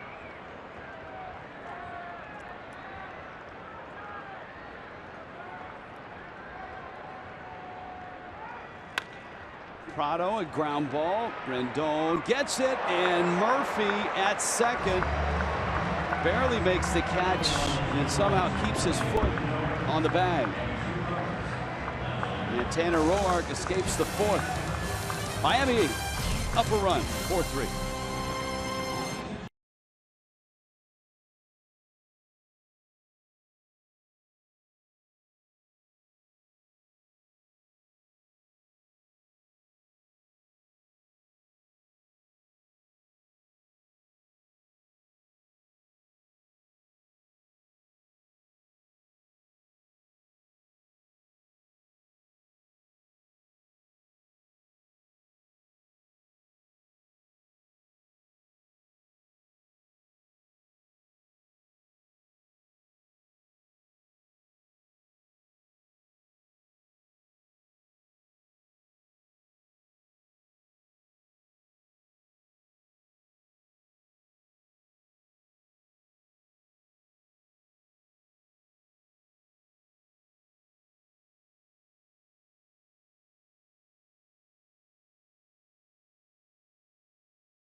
Baseball on Fox Sports Florida is brought to you by Jeep. Visit Jeep.com to learn more. By Checkers, fast foodies know the deal. And by your South Florida Chevy dealer.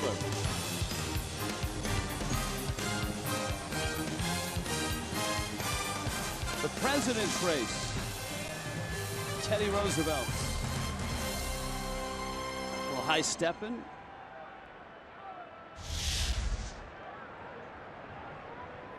Wilson Ramos. And David Phelps delivers.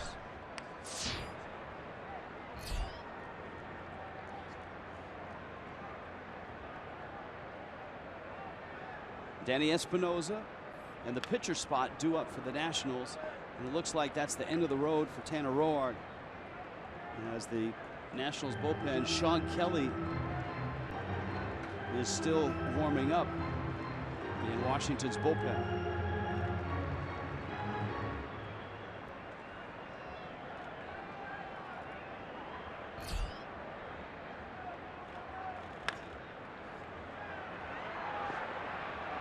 Prado gets the out. It's a nice pitch right there by Phelps. In on the hands on Wilson Ramos.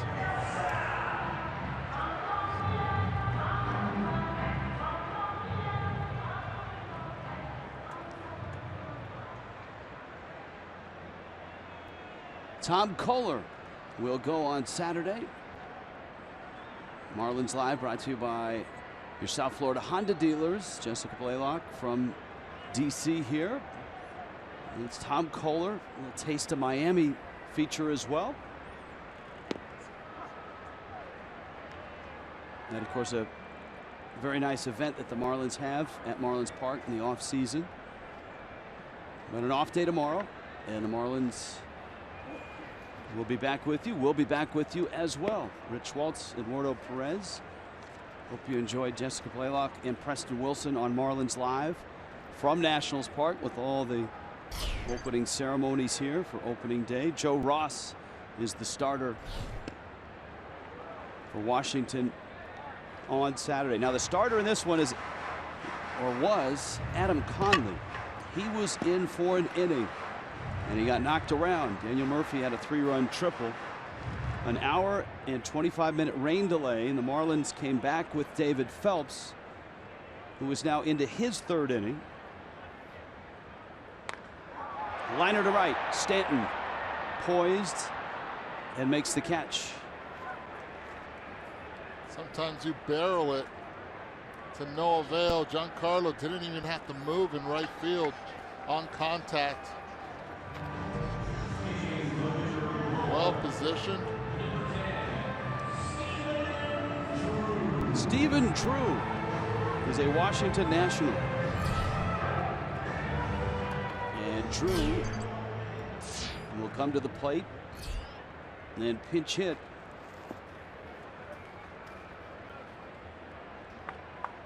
A Yankee last year. And it's Yusmeiro Petit now, who is up and ready. Long ago, a Marlin. I believe he was part of the Hanley Ramirez Anibal Sanchez trade, or in that era. Our baseball researchers are scrambling. That one into center field. And Ozuna hangs up for him. He makes the catch. Very nice inning for David Phelps, who's thrown 43 pitches.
On top, let's check in with Jessica Blaylock. Jess?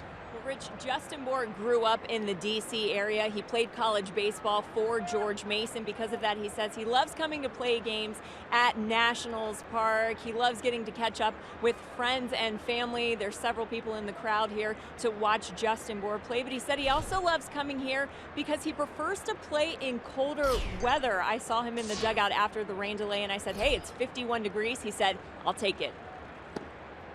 Bour takes a strike. Well, you're right, Jess. I mean, Justin Bour, Centerville, Virginia, George Mason. He and his older brother Jason, who also played at George Mason. They were obviously in the backyard, but also in college in colder weather. Speaking of colder weather, Jessica, I can remember last year. Now, in the major leagues, oftentimes they say a rookie year, a player learns the ropes, learns the routine. It looks like you have learned the routine here, because I remember, was it this city you showed up last year with like sandals? New York, Philly? It was New York. It was a very, very cold New York. I unfortunately did not pack very smart. Bour is going to challenge the arm of Harper, and he gets there.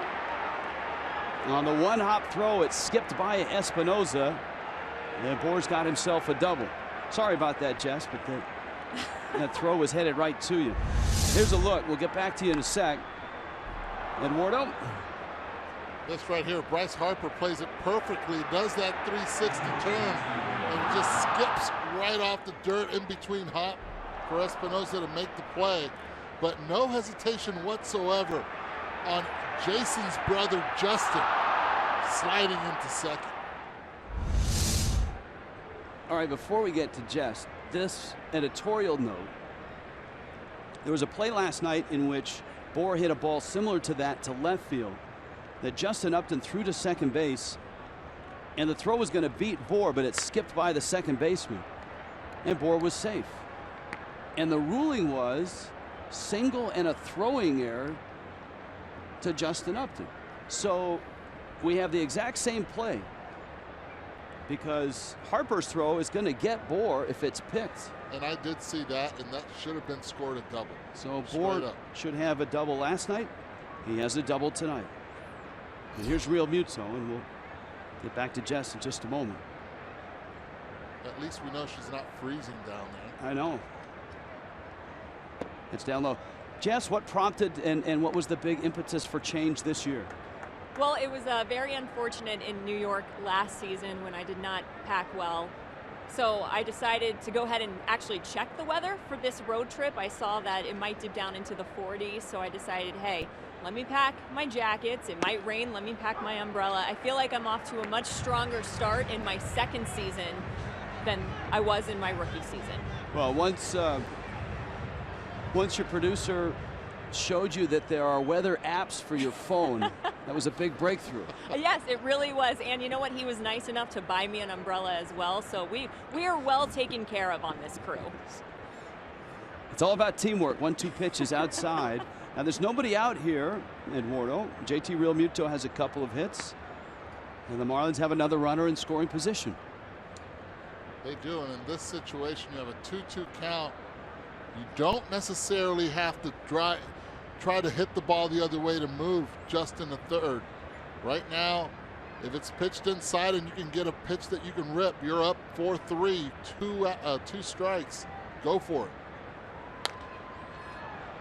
Little looper, shallow right. Harper charges in, and Bour stays anchored at second. And now the interesting wrinkle here is this. As Petit gets to this part of the lineup, the Marlins may have an opportunity to pick up this run, but the pitcher's on deck, and David Phelps has gone 3 innings. Marlins bullpen is just getting active. So Don Mattingly wants options depending on what happens with the Danny Echeverria, who drove in a run with a base hit his last time up.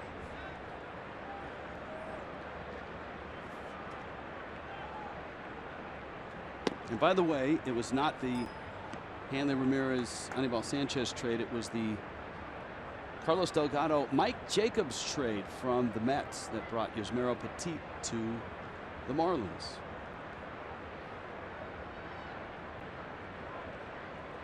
Jacobs, Grant Somas, and Petit for Delgado.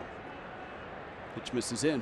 Well, this is a situation that if you do have 2 runners on base, Don Mattingly would go to the bench and hit for David Phelps. He's giving you 3 solid innings in relief.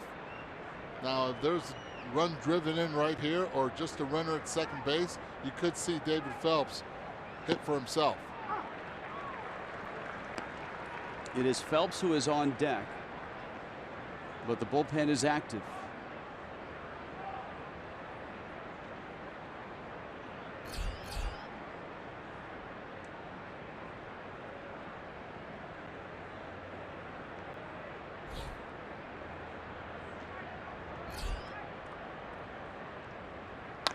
Echeverria, hot smash. Zimmerman has it, and he gets to the bag and gets the out. And so now let's see the decision for Don Mattingly, and it looks like Phelps is going to come to the plate.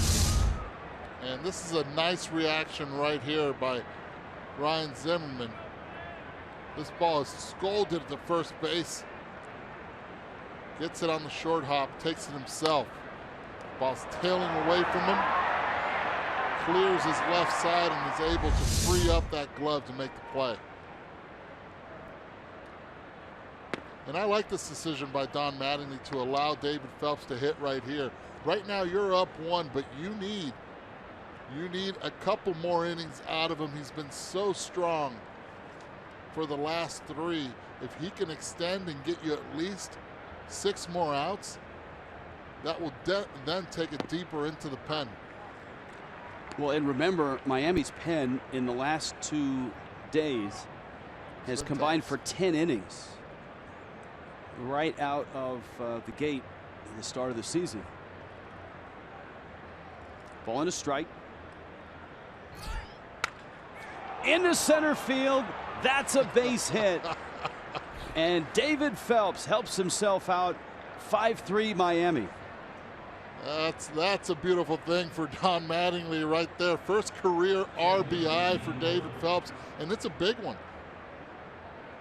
It's huge. It keeps him on the mound, and right here, aggressive up in the zone. Gets to it. That's a nice swing. Oh, man. Yes. See, who says pitchers don't like saluting? Very nice. And here's D. Gordon with 2 outs and Phelps at first.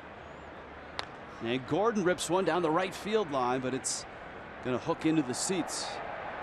This is where David Phelps has a base runner now, has to be careful. It has rained. It is wet. But it's a position right now he hasn't been in a lot.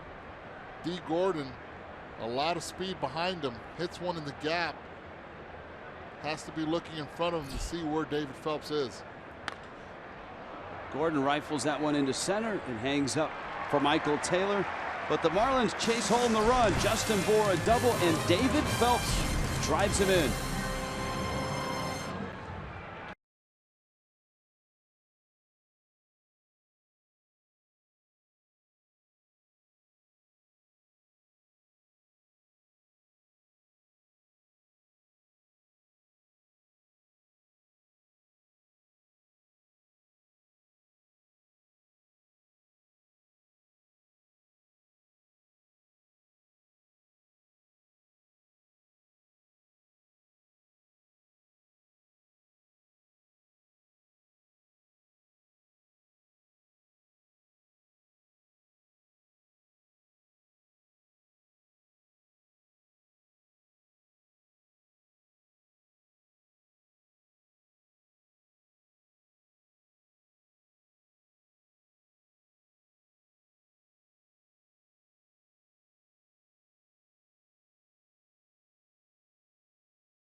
in D.C.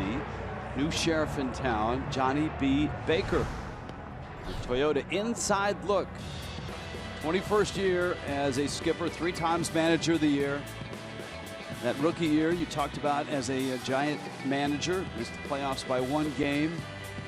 He had a terrific playing career as well. Baker, 19 years in the big leagues, All-Star a couple times. He played in 3 World Series, won 1 of them as a Dodger in 1981. He had some interesting things happen as a player. He was on deck in Atlanta when Henry Aaron hit 715.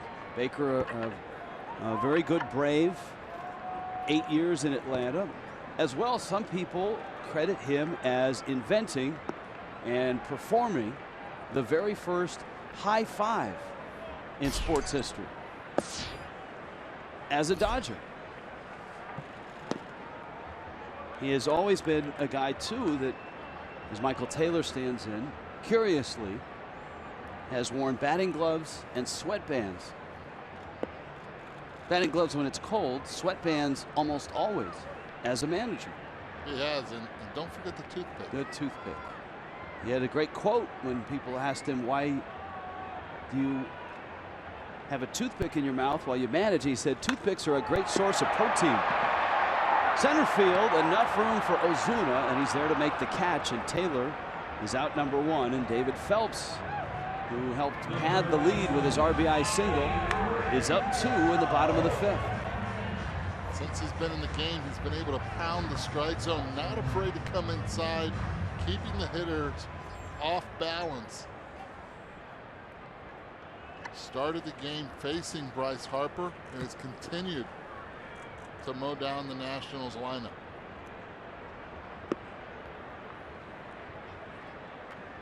Now Rendon, and Real Muto takes that one, it looks like, in the shoulder. The Nationals in the offseason, with all the injuries they had, and we talked about the trio, Rendon, Zimmerman, and Worth, hired a veritable platoon of trainers, doctors, in trying to keep everybody healthy. And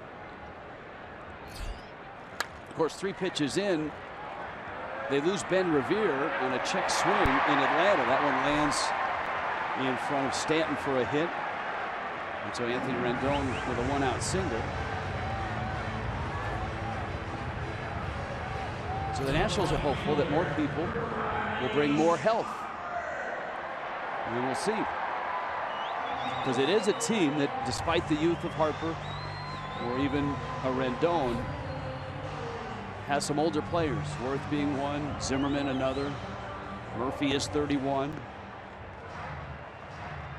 And you have to be able to protect your investments. They found out last year with all the injuries how bad it can turn out. And Dusty Baker, he had told me last year, he said, all I want to do is manage a couple more years if I get the opportunity. Well, he inherited a pretty darn good team.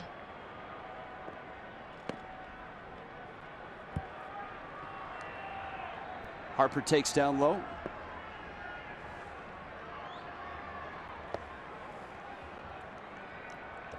Bottom 5, hour and 25-minute rain delay in the bottom of the 2nd here in D.C. More clouds are hovering above the district or the Beltway. I fully expect to see you like on one of those shows on Sunday, you know, the political talk shows.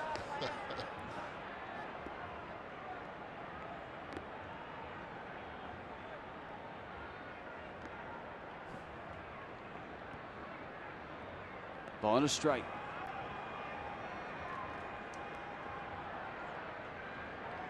Eduardo Perez joins George Will on Meet the Press on Sunday. Here's tonight's Let's Motor Player Profile, brought to you by BMW Mini. Harper, 23, from Las Vegas. Al Kaline, a big fan. So he's got old school guys in his corner.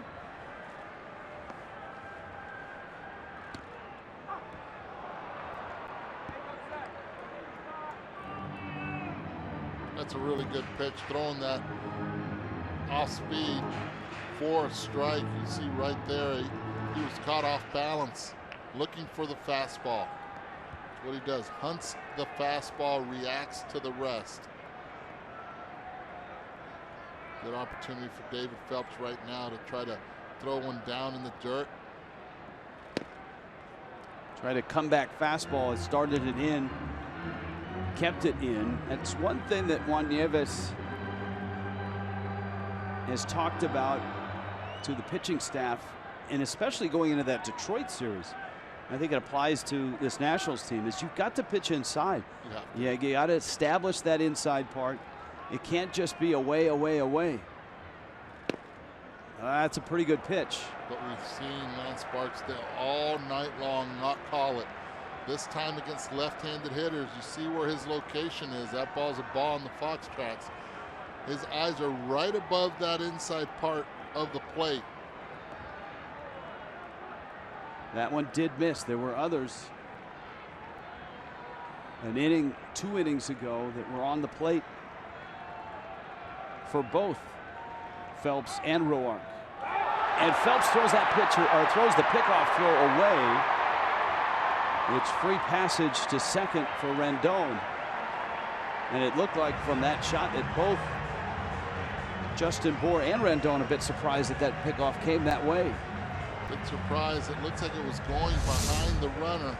You see Justin didn't even reach for it because the runner gets in the way. You start to try to protect your left wrist from that. Good move by Will Little, the first base umpire. He was the closest in the line of fire there.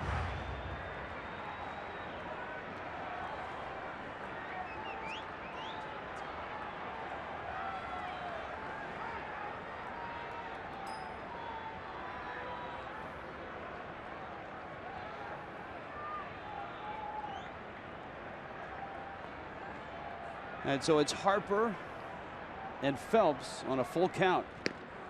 And Phelps loses it. Now, David Phelps was stretched out in spring training. He had 2 3-inning stints in the spring. He's into his 4th inning here.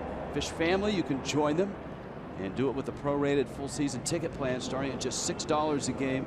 Half season plans, 3 great 20-game mini plans. All season ticket plans include entry into the Fish Family Loyalty Program and guarantee access to the 2017 All-Star Game at Marlins Park. Go to marlins.com/season tickets. Brian Morris in Miami's bullpen. Dustin McGowan was up last inning. Morris is up now. And there's only 1 out. Here comes Ryan Zimmerman. You see with the urgency that Morris is warming up, trying to get ready as fast as possible as Don Mattingly is on his way to the mound.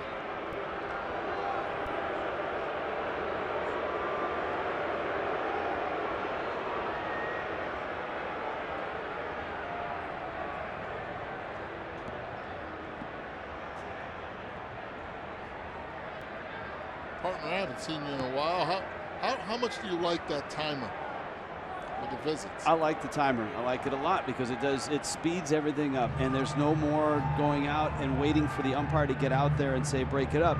Now you see umpires, as managers or catchers approach the mound, the umpires are already started on their way out, and they're arriving with 5 seconds left on that timer and say, look, time's up, let's go. No, I just realized Mattingly got there and there was 15 seconds left on the clock when he got to the mound. Yesterday I was in Oakland, and Don Cooper, the pitching coach for the White Sox, Oakland, you know there's a big foul ball territory. There was only like 8 seconds left by the time he was able to say something. Oh, that's a nice pitch by Phelps into right field. Stanton makes the catch. Interesting watching Don Mattingly come out and not Juan Nieves come out and deliver that message that, hey, I'm going to leave you in for 1 hitter, or how do you feel? Go get him. It was Mattingly himself that went out to either gauge what was up with Phelps, although it looked like Phelps was doing all the listening during that conversation. I think it served 3 purposes. 1, to give Morris more of an opportunity to get loose. 2, exactly what you said, gauge look in his eyes to see how much he has left, and maybe also to give his infielders a message on how they want to play the defense and where he wants them to play. They're up by 2, bottom of the 5th inning. It's starting to drizzle again. Now here's Worth, and he has struck out twice. Swinging in the 1st, and that was against Adam Conley. Looking in the 3rd, and that was against Phelps.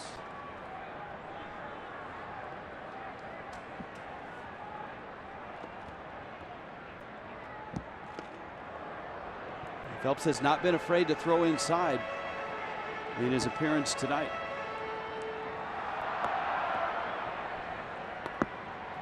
Those are purpose pitches that work very well. Keeps the hitters at bay on their heels. Now opens up a little bit of the outside part of the plate. And he catches that outside part of the plate. It's 1-2. Worth the type of guy who can go through a month like this where he really struggles. He's had some spells in his career, but he's always been able to seemingly turn it around and turn it around pretty quickly. Well, Jason also struggled in spring training. Something that they were very worried about going into the season. A lot of people thought Michael Taylor should have been getting the nod over Jason Worth. Worth has 1 more year left on that 7-year deal that's got him here to DC.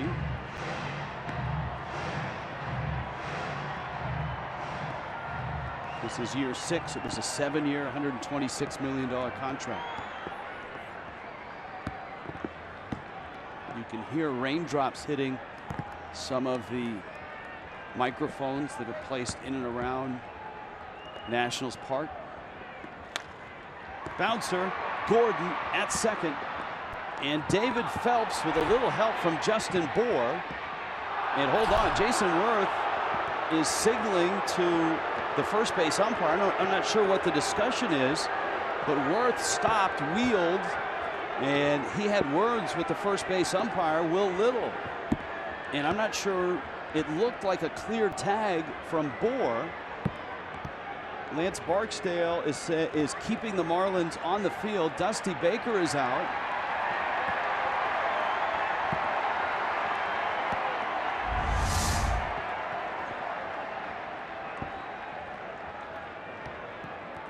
See right there, he's wondering, I don't think he tagged him. He never tagged him. Well, can you... Now you need to know if it's a convincing... I was about to say, can you tell decisively from that? The Nationals are going to ask for a review, and I'm sure there will be a few more angles. From that angle, I don't know that you can say decisively that he didn't tag you. And of course, the call on the field is a tag, so you have to have evidence to overturn that. You do have to have evidence, but immediately as soon as it happened from here, very difficult to tell. But Jason Worth just was adamant about it. We're going to find out if the camera angles will be able to tell in New York. And I was there last year. In the video, it's pretty impressive. A lot of pressure for the umpires to make that ruling. I've been in the room as well, but not during games, so I've seen the facilities. And of course, in that room are 2 crews, 2 umpiring crews. They have the camera angles from our telecast on Fox Sports Florida and on Masson's telecast. And there are some in-house and Major League only cameras that are involved as well.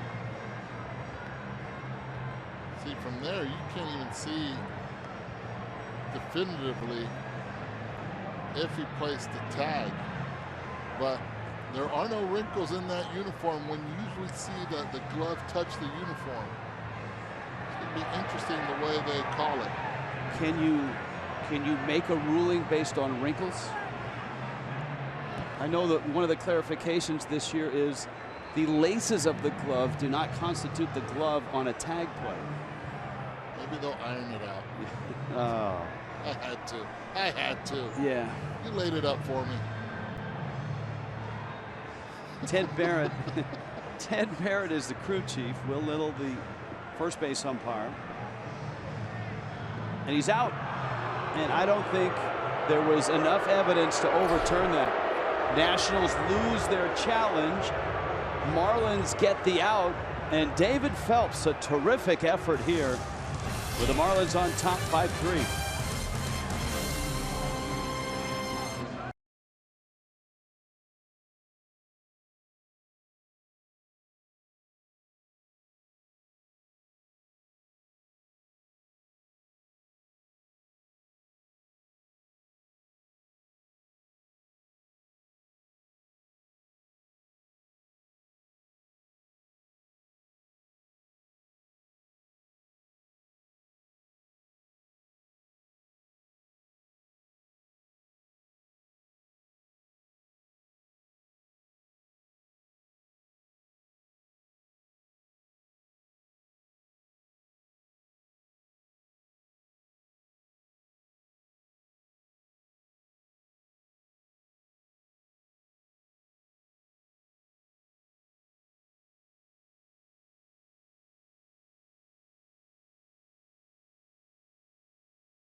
In D.C., Marcell Ozuna goes after the first pitch of the 6th inning and hits it in the air to Michael Taylor. And there's one out in the Marlins half of the 6th. Christian Yelich, Giancarlo Stanton also scheduled to appear against Yusmeiro Petit, who pitched quite well for the San Francisco Giants for a couple of seasons.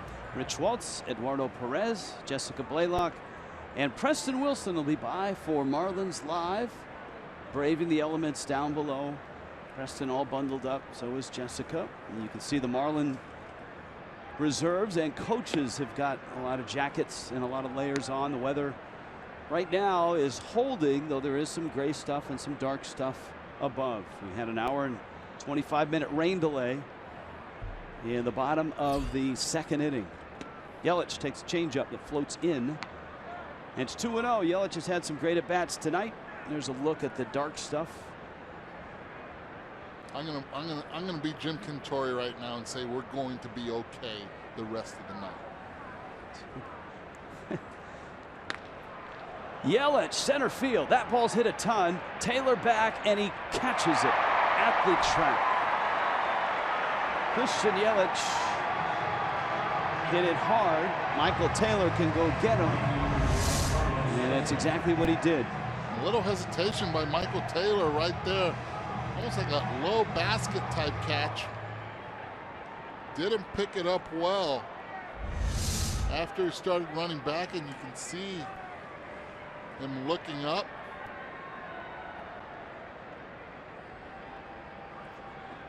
Two outs.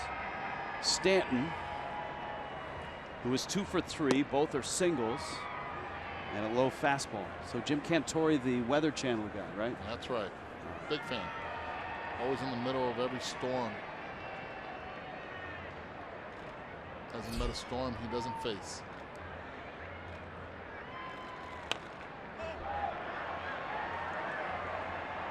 By the mound, Rendon on the mound, and literally on the rubber he makes the catch, and that's a quick inning for Petit as the Fish go down in order but lead 5-3.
D.C. home opener for the Nationals, 5-3 Miami.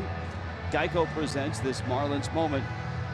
In 2012, the Marlins beat the Reds 12-3. Hanley Ramirez, Omar Infante, John Buck, homer in the first game as the Miami Marlins. Pretty good hitting coach that year. Yeah, some guy, he went on to become a broadcaster after a bench coach stint in Houston. I see him on a lot of things. Not on the Weather Channel though. No. Not yet. Not yet. Maybe a part-time or something there. You must have had a good day then as the hitting coach on that day as Brian Morris takes over for Miami. I slept well. Not many nights, but that was one night I can guarantee you I slept well.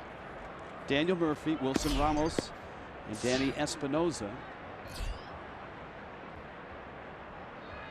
I will have to say, as Morris misses down low at 92 miles an hour, there aren't many hitting coaches that get to the broadcast booth, so it's fun to have someone that has been through it. Murphy, a 3-run triple in the first. I've often heard that being a hitting coach is like the clown at the circus who's spinning plates. Spinning plates all the time. You don't get a lot of sleep. There has to be 27 outs made in a game. So you're going to have players that are going to be disappointed with their nights. Even if you win the game 12-1, those 12 runs, somebody hit. Yes, those guys are happy, but somebody had to make the outs. And is it a lot like being a parent where you can't have a favorite child? You can't say, well, Billy, you're my favorite. No, you can't have a favorite child here. And if you do, the players will call you out immediately on it. And you can't be afraid to go to that player that's struggling also.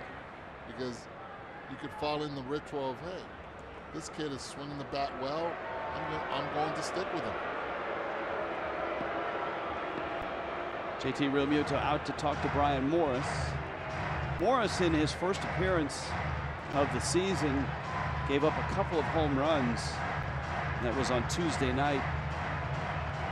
He was not feeling well, and just in talking to him tonight, he did not feel well, and he did not throw well. And the combination of feeling better and a little adjustment after a video session. And he said the last couple of days the ball's been coming out of his hand a lot differently, with a little more zip on it. Yeah, it was less velocity. Last year you saw a little bit more out of his arm in the mid-90s. A couple days ago it was 91, 92. It's a big difference. And he loses Daniel Murphy.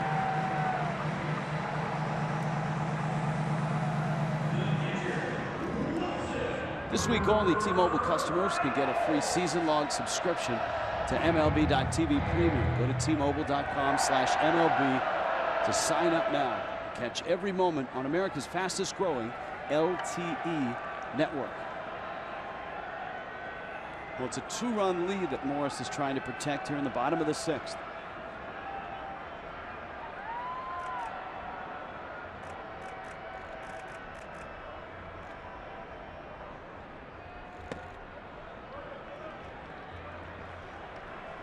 Infield is playing at double play depth. Both Echeverria and Gordon. Very good tandem up the middle. Prado playing 4 to 5 steps away from the line. Outfield straight away.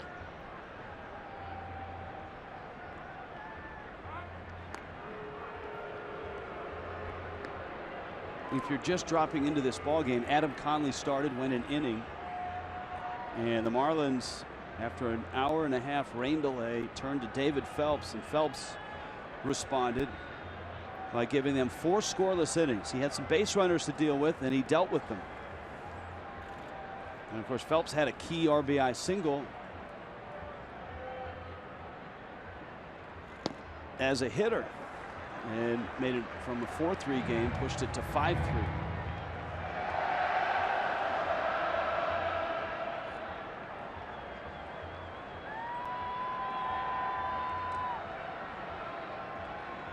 Wilson Ramos. Well, they count 2-0. Brian Morris trying to find his groove here in DC.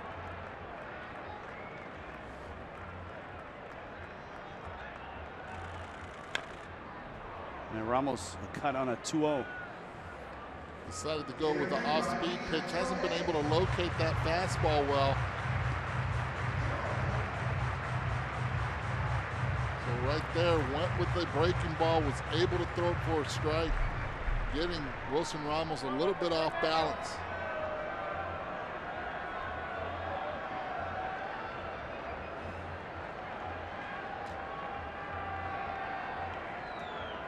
Has to be able to throw this fastball where he wants it.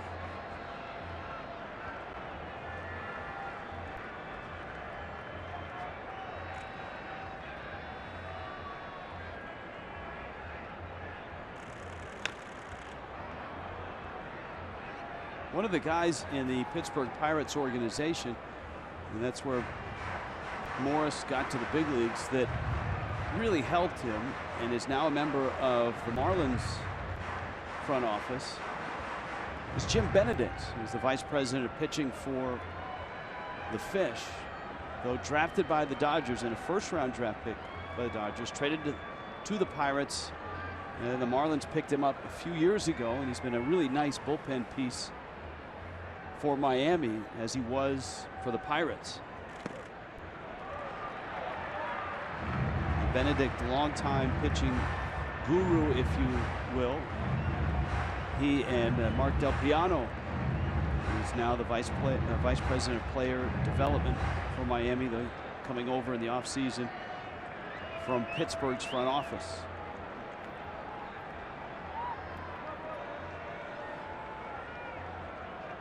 (3-2). Runner on the move, and a swing and a miss, and a ball in the dirt. It'll be a stolen base for Daniel Murphy. A strikeout for Brian Morris. And Danny Espinosa, the hitter. See, Dusty Baker decided to send Murphy on that one to stay away from the double play. Wilson Ramos does hit into plenty of them, being a catcher. Sinker ball around the mound, the perfect recipe for it. He thought Wilson would at least have made contact, but that ball was way out of the strike zone as Wilson chased.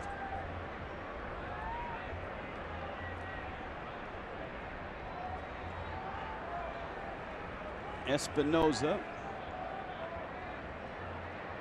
walked in the second, lined out in the fourth. A shortstop from Long Beach State.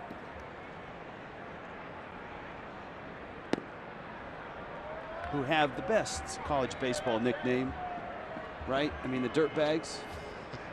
How awesome is that? Yes, it is.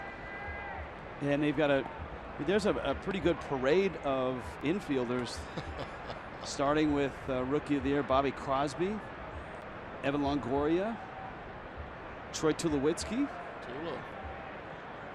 and Espinosa.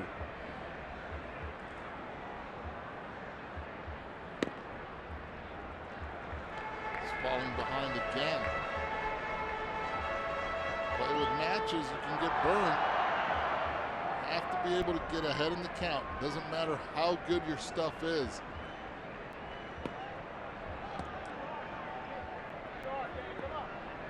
So bench coach Tim Wallach there. Looked like he was creeping in at third back in his Expos days. And Morris right now having trouble finding the plate. He struck out Ramos after walking Murphy. See a little frustration on Morris, but he can bounce back here. He understands right now probably Espinosa won't be given the green light. Morris hasn't shown consistency around the plate.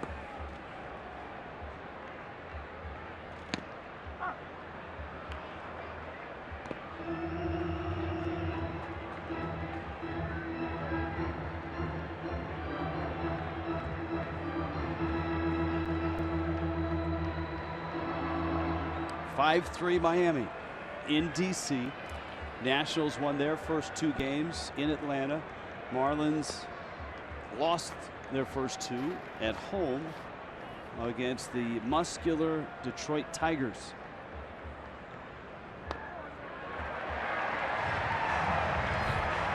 Another walk. And now with the 9 spot coming up, Dusty Baker will send up a pinch hitter, Clint Robinson. And Juan Nieves is out to the mound. And so Morris hasn't been sharp. And it would be wise to sharpen up here in that 9 spot before you turn the lineup over to Rendon, Harper, Zimmerman. Well, this would be the second pinch hitter that Dusty Baker uses. First one was Stephen Drew. Now Clint Robinson. They still have Matt Decker.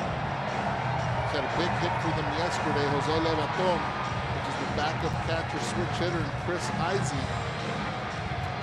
which teams up again with Dusty Baker here in Washington. He was with him in Cincinnati before going to LA.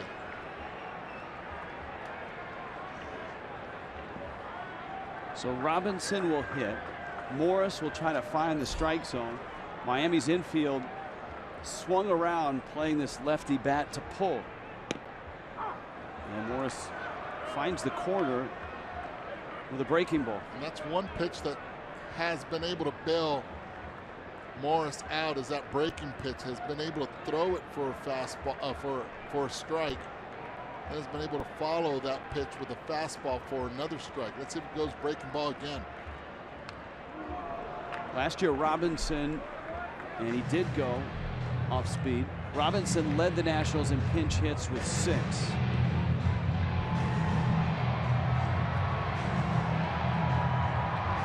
Lenny Harris, the third base coach for the Marlins, will get 6 in 2 weeks as a pinch hitter. That's how good he was. But that's why he's the all-time leader. All-time. That's why he has the nickname. 0-2 now. Real Muto creeps in, and Morris buries the breaking ball.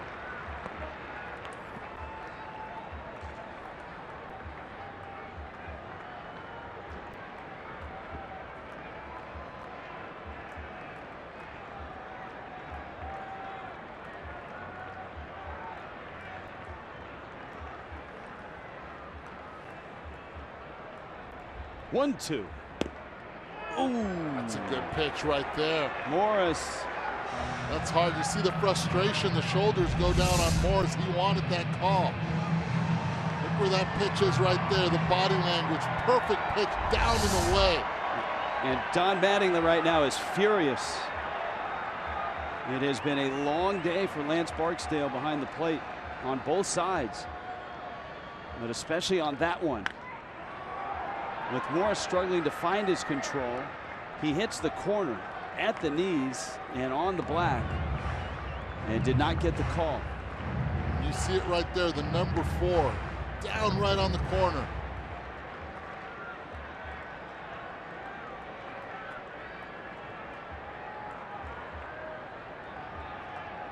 And so Morris has to dig down a little deeper.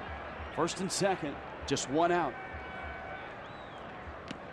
Got him. Robinson going after a darting fastball. And at 93, that's the top end for Morris so far tonight. Well, he's starting to find his arm slot down and through in the bottom half of the strike zone. You see a little run it has down and away, further than the other pitch.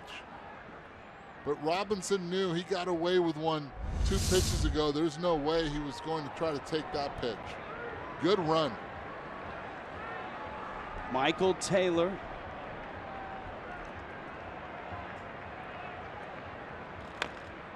Taylor, a speedy runner, 0 for 3 in the leadoff spot. And of course, when the Nationals broke camp when they opened against the Braves, Ben Revere was in the leadoff spot, but that didn't last for long. He's on the disabled list now.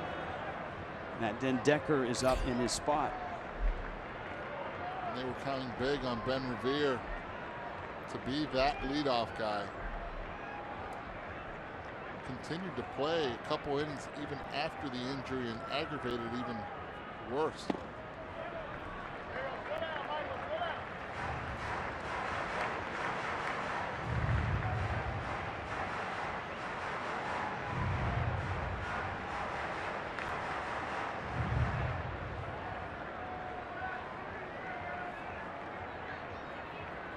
Ball and a strike, 2 outs. Daniel Murphy at second, Espinosa at first, and a roller wide of third. It stays away at 1 and 2. This almost seems like a different ball game than the one we saw this afternoon. I mean, right? This is like a doubleheader, and this is the second game. They had the opening day ceremonies. They were really cool. They took a long time. The first inning took forever because both teams scored 3 runs. And then bottom of the second, an hour-and-a-half rain delay. And this game has been played with the chillier conditions and now under the lights. Michael Taylor seems to cut off his swing. You can tell just with the naked eye. Pitches that are down and away, it's not continuous and through. Watch this right here. Swings the bat, already the bottom half just commits, and the top half has to follow. You have to be very perfect when you do that, and that's why the inconsistencies come. He just goes around the baseball instead of through, and continue to try to keep that bat head in the zone.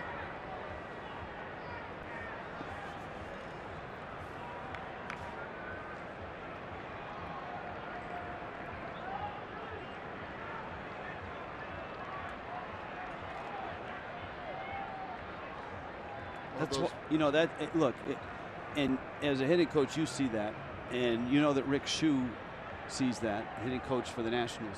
Right. That's why it makes what J.D. Martinez did in Houston with you guys really impressive. Breaking ball, pulled foul. J.D. Martinez always swung inside the baseball. What he did do was he had 2-part swing. He would stride, and then he would load again to swing, and that right there minimized his power. Very strong. If he used his legs, he would have more power and would be able to then drive the ball the other way. And you have to give a lot of credit to John Maley, the ex-Marlins coach that worked with and convinced him to change and stay in 1 part. Brian Morris was having trouble throwing strikes. He walked a couple, but just like that, he flipped the switch, he found the groove, and he gets out of the 6th inning.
Arrives in DC, 5-3.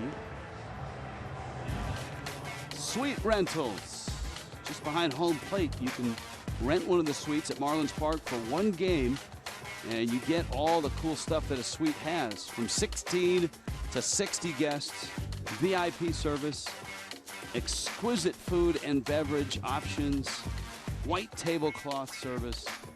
Book your Marlins suite today. 1-877-MARLINS. Go to marlins.com/suites, and you might meet Billy the Marlin. Remember, we had to just be nice and be nice. Yes, because he will poke you. He will. Matt Bilal now takes over.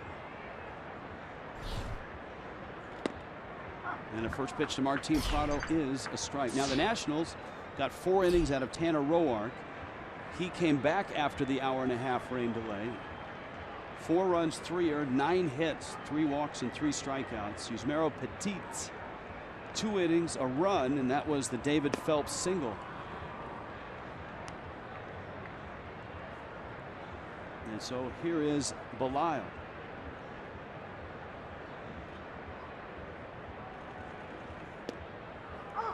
Well, you remember when the Nationals were rolling in 2012 and looked like they were building a dynasty, and look, the window of opportunity is still open for you.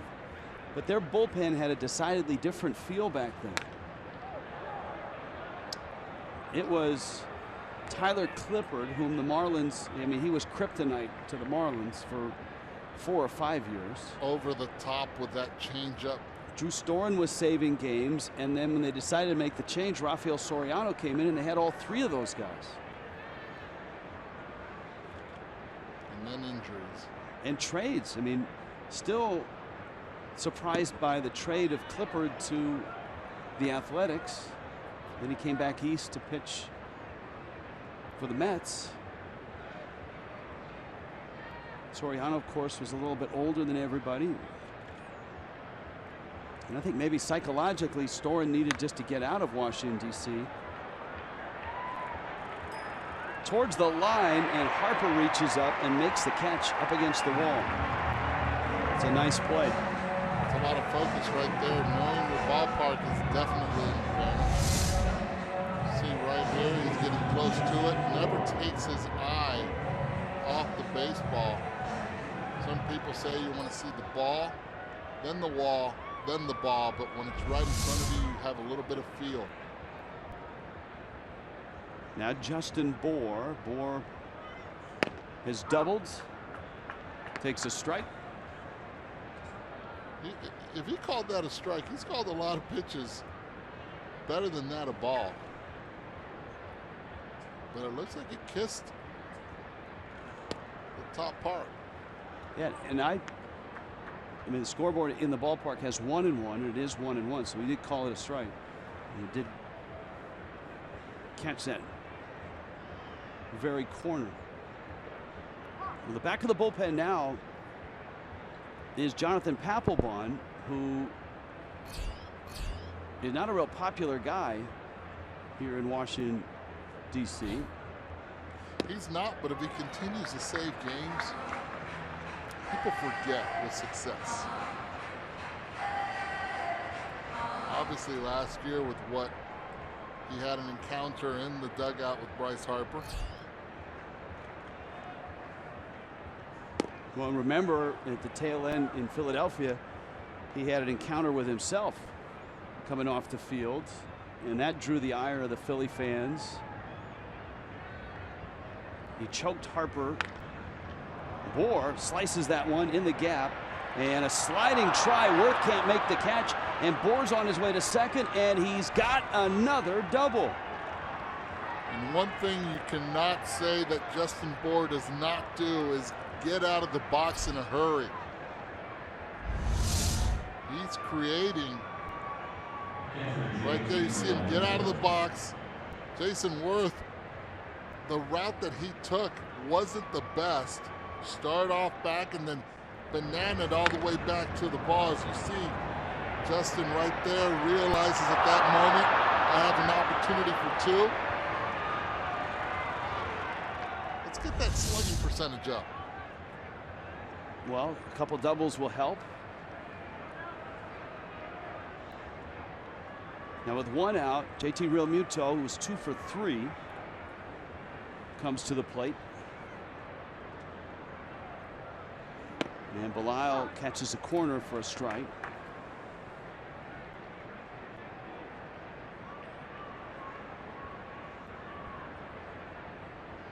Matt Belisle with St. Louis last year.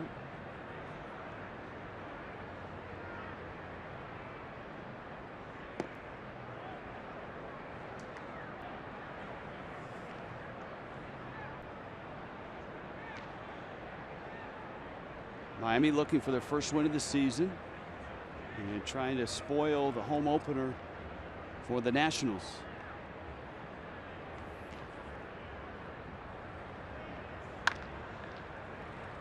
Out to short. Espinoza gets the out, and that'll give Echeverria another at bat with a runner in scoring position with 2 outs.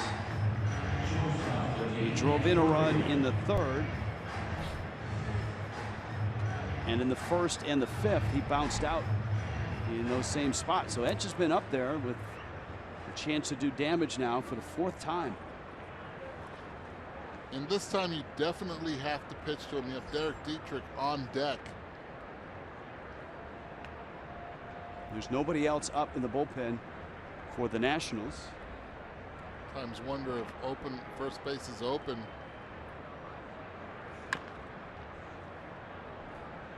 If you pitch to Echeverria or not, but at this moment you have to pitch to him.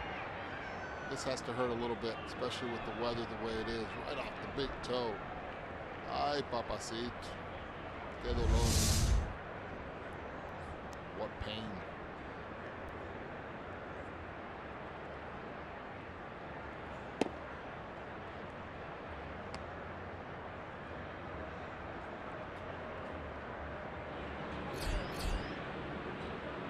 Craig Breslow, the lefty, watching from the bullpen. Echeverria, left center field, hits it well. Taylor on the run, not going to get it, off the top of the wall. A run comes across. Echeverria. How'd I do? Muy bien. Thank you. 6-3, Marlins on top. His 2nd RBI hit. Bohr scores for the 2nd time, and he nearly hit this one out. And that was a beautiful stroke, inside out. You see where the ball comes right over the inside part of the plate.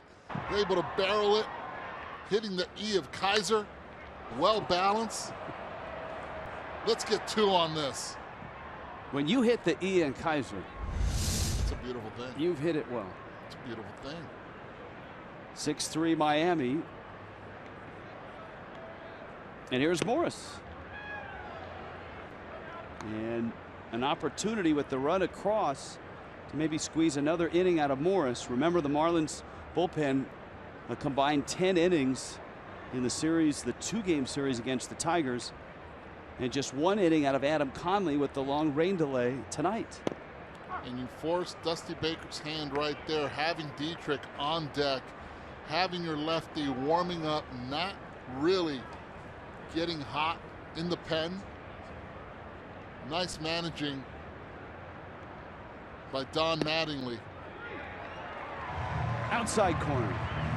Morris goes down. Marlins pick up another and lead it 6-3, bottom 7 in D.C.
Marlins bottom 7.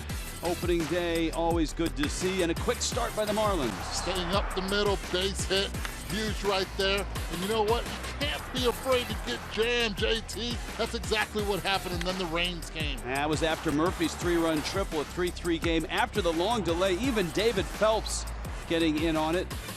Yeah. Salute. Representing, and Echevarria, when you hit the Ian Kaiser, you've hit it hard. And he did just that, an RBI double. And here's how the Marlins and the Nationals have arrived here. The delay was a long one, a wet one, and it wiped out Adam Conley. Tanner Roark, though, came back and threw 4 innings. I can't tell you how big it was for David Phelps to go 4 shutout innings in relief. Let's check in with Jessica Blaylock. Well, Rich, we know that the Marlins already suffered a big blow on the major league level when they lost Carter Capps to Tommy John surgery. Now in the minors, top pitching prospect Tyler Kolek has also undergone the same procedure. He's expected to be out for the next 12 to 16 months as he recovers from Tommy John surgery. And guys, just another injury update. Wei-Yin Chin, who we knew got hit by that line drive on opening day. He's a little bit more sore today than he was yesterday, but fortunately he is still scheduled to make his next start, which is Monday in New York against the Mets. All right, thank you, Jessica. Of course, an off day tomorrow, a much needed one. Ichiro down there, and Wei-Yin Chen.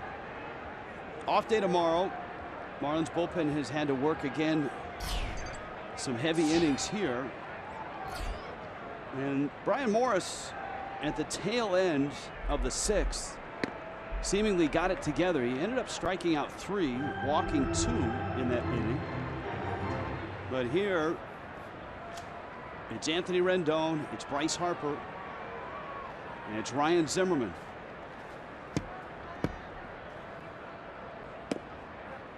Nationals Park. Full house for the opener. Maybe a third, maybe a quarter is better left here right now. Well, Mother Nature took care of the rest. A lot of rain happened in that hour and 25 minutes. To center, Ozuna is there and he makes the catch. And Rendon is out, number 1. Morris into his 2nd inning. Phelps went 4 shutout. Conley gave up 3 in 1. Marlins starters now in almost 12 innings of work this season have given up a total of 13 runs. They have given up a total of 13, but then again, it's early. Saw a lot of nice signs by Jose Fernandez yesterday with those 13 strikeouts in 5. Here's Bryce Harper.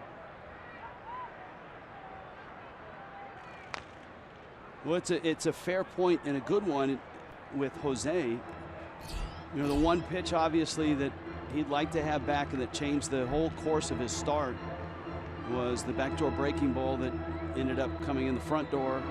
Jared Saltalamacchia hit it out. That got the Tigers started to a tune of 2-0, even though Jose would strike out 13. And in Jessica's report, she talked about Wei-Yin Chen getting hit on the left arm. And he'd like to have one pitch back in his start, and that was the 88-mile-an-hour fastball, well below his average velocity, that Ian Kinsler hit out for a 3-run homer, and that got the Tigers started on a big night in Game 1.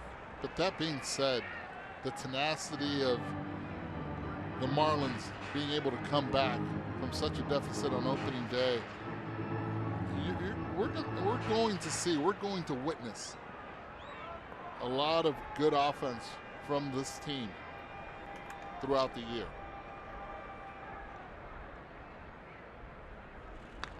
Harper fouls it back, and Morris evens the count, 2 balls and 2 strikes. Don Mattingly said post-game yesterday, let's get away from the Tigers and get into the National League East. And the hope is that he can find some wins on this road trip. 3 here against the Nationals, 3 against the Mets. And not a difficult or not an easy road the rest of the month, with a road trip out to San Francisco, Los Angeles.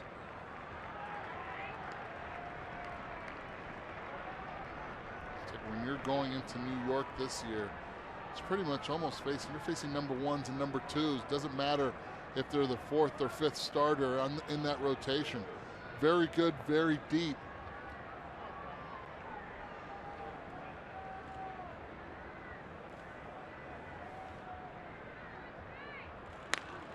Harper, right field, deep, and gone. There is no doubt when he hits him. None whatsoever. Pitch middle in. Bryce Harper rarely misses those. Said it earlier in the game. Hard to control, but if you're going to allow him to hit a homer, do it when there's nobody on base. Minimize the rest of the players, and that's exactly what's happened here. Look at the location. Missed. Middle in. Bryce did not miss.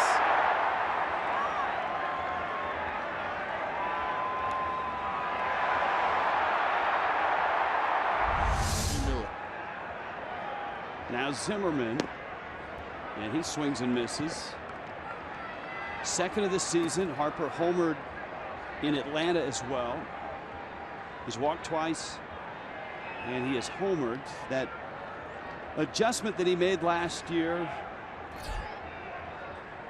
more damage with fewer swings, continues this season. And it's okay to, he's going to have damage. He's going to do that. Last year, hit 42 home runs. What stood out to me are the 99 RBIs. That's what you have to, for 42 home runs, you would love to see more runs batted in. If he's going to do damage and there's no one on base, you have a chance. Well, it's an indication that the Nationals didn't give him a lot of help in and around him. That's why you cannot lose your focus with the rest of the players just because Bryce Harper's in that lineup.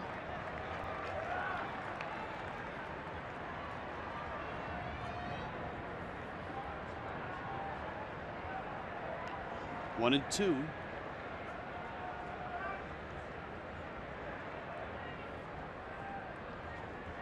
Bryce hit a homer in Atlanta on opening day over there, and over here, I know it doesn't feel like opening day anymore, but it still is. No, it doesn't, does it? It's like they had opening ceremonies and everybody went home and came back. Ed Chavarria on first in time, and Zimmerman is out. Jason Worth coming up. 6-4, Miami on top, bottom 7.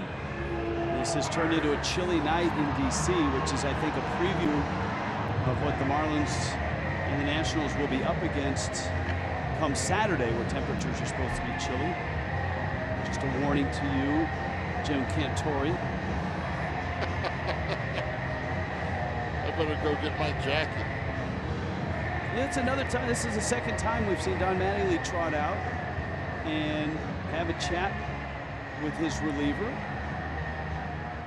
Worked last time. Yeah, that's right. It was David Phelps who came out, or actually Mattingly came out to talk to David Phelps, and you thought it, with a reliever ready, he might take him out, but they had a conversation, stuck with him, got out of the inning.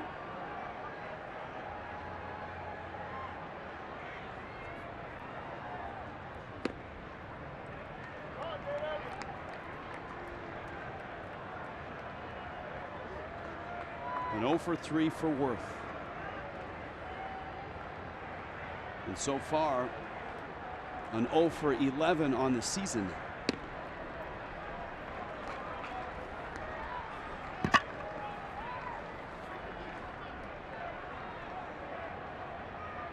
Even though he did get all that money, there's one thing that the Nationals want to do, and it's they feel that it's a win now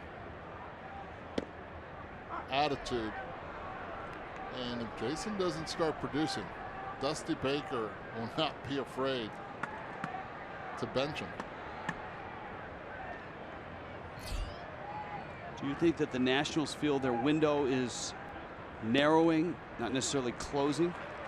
I believe so. I believe that they made moves last year, acquiring Scherzer, thinking that they were going to have an opportunity with the injuries. They just acquired Murphy this offseason. You have a very good pitching staff. Strasburg will be a free agent after the year. And his comments the other day almost sounded like he's resigned to this being his last year as a National, which you could hardly imagine, right? When they shut him down to protect his arm in the future before the postseason in 2012.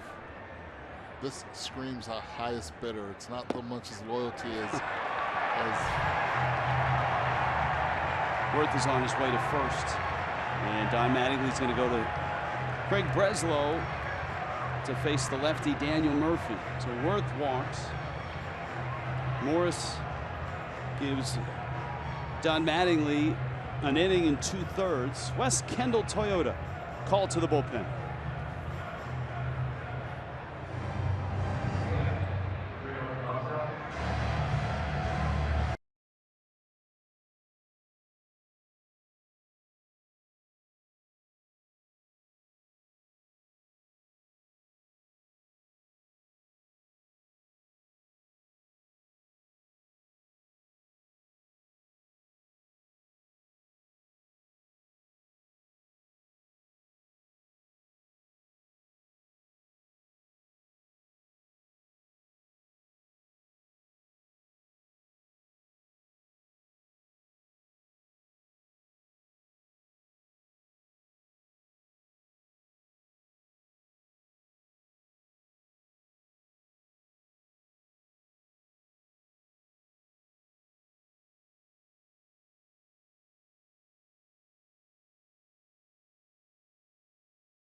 On Saturday, the Marlins and the Nationals.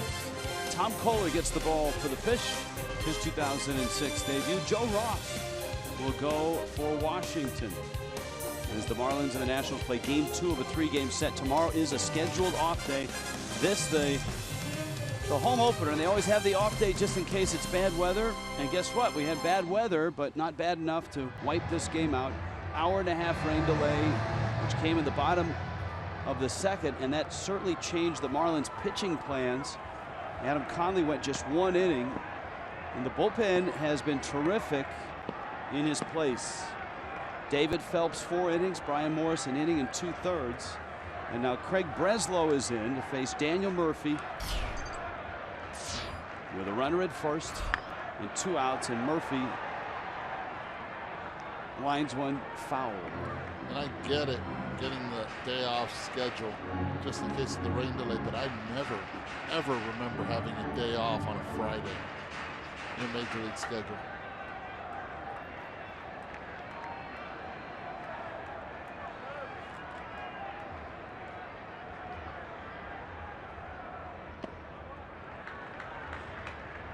So far, what's a bigger story?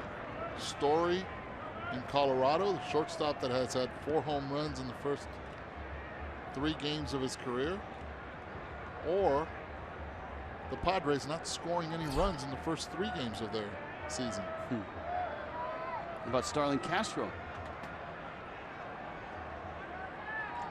Pretty good start over there in New York. Another home run today. And Murphy out on that front foot. Good breaking ball by Breslow. Breslow, of course, we've talked about. He had a really nice camp. Juan Nieves knew him and knows him well from their time together in Boston. The 35-year-old has battled a lot of different bumps and bruises and pains, especially in that shoulder in 2013, 2014.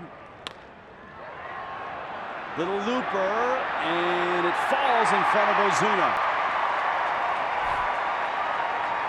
And so Daniel Murphy dumps one into center. The Nationals keep this inning alive.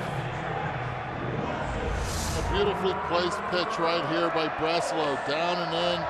Murphy doesn't get much on it, but he's fortunate enough to hit it in no man's land right in between Echevarria and Ozuna. And now he has to face the dangerous Wilson Ramos. When runners are in scoring position, this is the guy that the Nationals want up. They say he has a way of slowing down the game in clutch situations. He did not overall have a particularly good year last year. With a 229, 258, 301 slash line, batting average, on base, slugging. He did have 15 homers, and he rolls it. Etch on to Gordon in time to get the out, and the bullpen continues to be super for the Fish. 6-4 Miami.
To FS1, heavyweights rule the octagon. Ben Rothwell takes on former champ Junior Dos Santos, plus Gonzaga. I don't know if it's Gonzaga or Gonzaga in UFC. We'll go with Gonzaga. Battles Lewis. And it's all on Sunday, special time 11:30 a.m. Eastern on FS1. Watch it live on Fox Sports Go. That would not be a guy you want to see in the octagon, Bryce Harper. Although he and Jonathan Papelbon would make an interesting pairing in UFC. Throw him in there. There has been an Ollie Perez sighting. And here he is in D.C.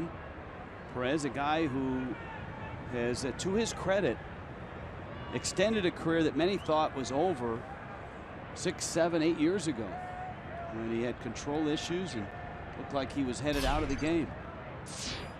He's reinvented himself and made himself a nice living.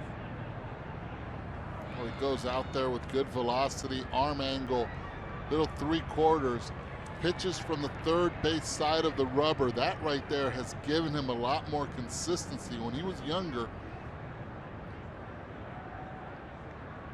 pitched from the other side of the rubber.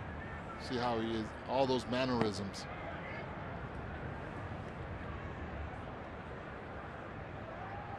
hard to have a consistent arm slot when you have different leg kicks. Perez now 34. Oof, that's a tough strike. That ball looked way in. Yeah, and D. Gordon right now is having that same discussion with Lance Barksdale. No, it was a strike.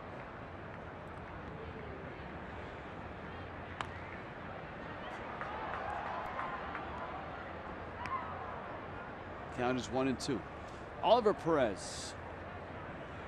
Let's see, where should we start? Padres, Pirates. First time I ever saw him, Caribbean World Series as a young 19-year-old. I was like, wow, blew me away. Well, then that's even before the Padres, but not that much. He was young as a Padre.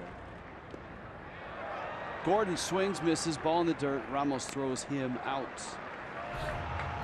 And then along the line came Seattle for a couple of years. You got it together there as well. Arizona for a couple seasons. Houston in 2015 for 22 games.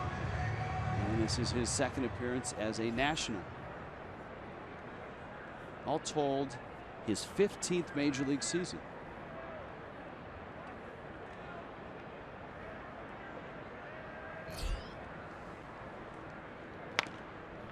Ozuna goes after a pitch on the, I was going to say outside part, but it was actually. He even smiles right there. He has to. It was actually on the inside part of the left-hand hitter's batter's box. Now that is not cutting off your swing. No. Where Michael Taylor would have never even come in the same area code of making contact on that pitch. He's swinging right here. You know, and that's, to be honest, in watching Ozuna last year, that's the challenge for Barry Bonds, Frank Ntilikina as well. And that is, Ozuna is an aggressive hitter. And how do you balance the aggression with discipline? Well, you don't try to tame it. If you do, you're going to lose that aggressiveness, and you end up having a player that won't even recognize who he is. This pitch right here, slider, you know he's out there going to be aggressive. Ball's way out of the zone, but he committed early because of velocity. Marcell has to look up in the zone. I think he's a better hitter when he looks up and when he attacks up. Here's Yelich. And Yelich takes a breaking ball. So how do you find that balance for Ozuna between? You give him an entire season, and you don't judge him on just 2 months. And you make him feel like he belongs. I thought last year, watching him play, he was very tentative, and that is not who he was. That's not the Ozuna that we saw 2 years ago.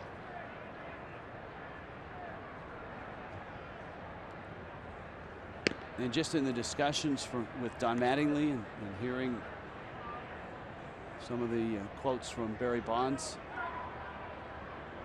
they've had an impact. And those new voices and the new eyes have had an impact on Ozuna so far. Yelich thinks about a bunt and takes outside. Well, they always do, but give a lot of credit to Marcell also for showing up to spring training in shape.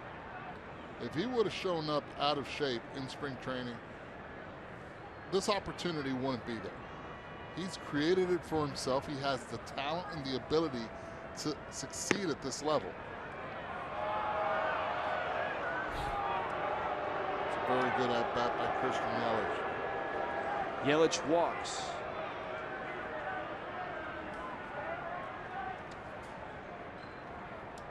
And Dusty Baker is out.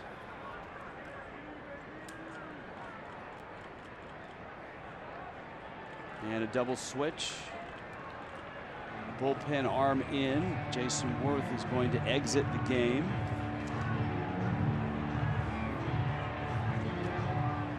And that brings up a Wes Kendall called to the bullpen.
Easy off the bench and into left field.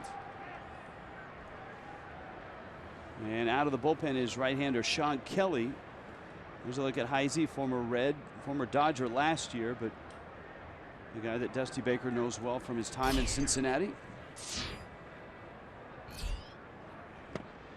I always wonder why pitchers throw over to first to start. They come in, you know Christian Yelich is not going anywhere with Giancarlo at the plate and 2 outs.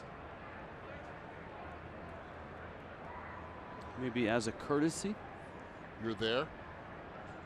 I know you're there. Stanton hooks one, and it's fouling into the seats. Giancarlo's night includes a couple of hits, 2 for 4. For whatever reason in this ballpark, look, he's hit darn well in just about every ballpark, but this one especially. Big home runs. 15 homers in 38 games. That's a season for many people. Recognize that breaking ball a little too late. Caught on his heels a bit.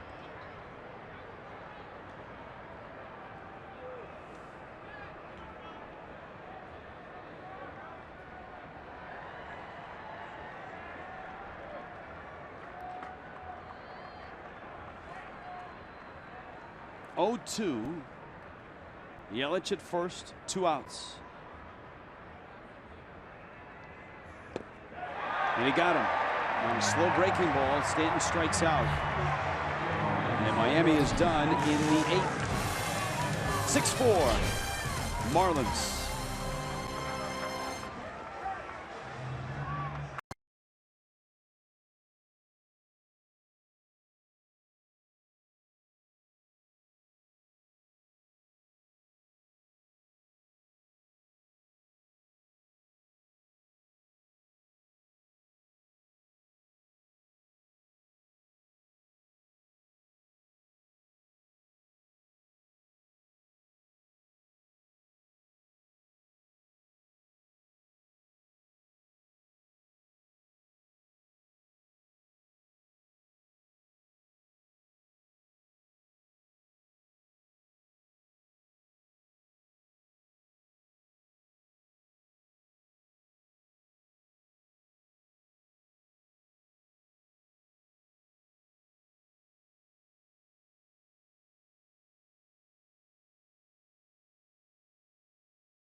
Park where the Marlins lead it 6-4. Be sure to keep it here after the game for our Marlins Live post-game show. Preston Wilson and I will be live down on the field tonight. We will take a look at Marlins chasing their first win of the season, also finding offense early, and then finally David Phelps comes in and delivers for the Fish. That is coming up on our Marlins Live post-game show. Guys. All right, thank you, Jessica. Still a ways to go here in Washington, D.C. Craig Breslow and Danny Espinoza.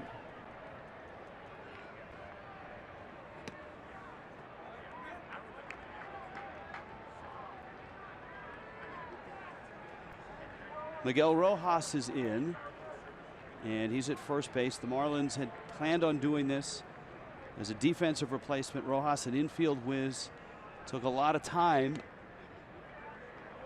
at first base in the spring. And so he's in as a defensive replacement. Now Espinoza, clean cut, right? Now that is not photoshopped. That was Espinoza. I don't know if that was this year, but I remember last year. You know what? That must have been this year, because last year was just a huge mustache. I mean, an unbelievably, actually much larger than you would feel comfortable with mustache. I actually was there in their spring training the day that their photo day was taken. And that was exactly how he looked. Pretty scraggly. D. Gordon.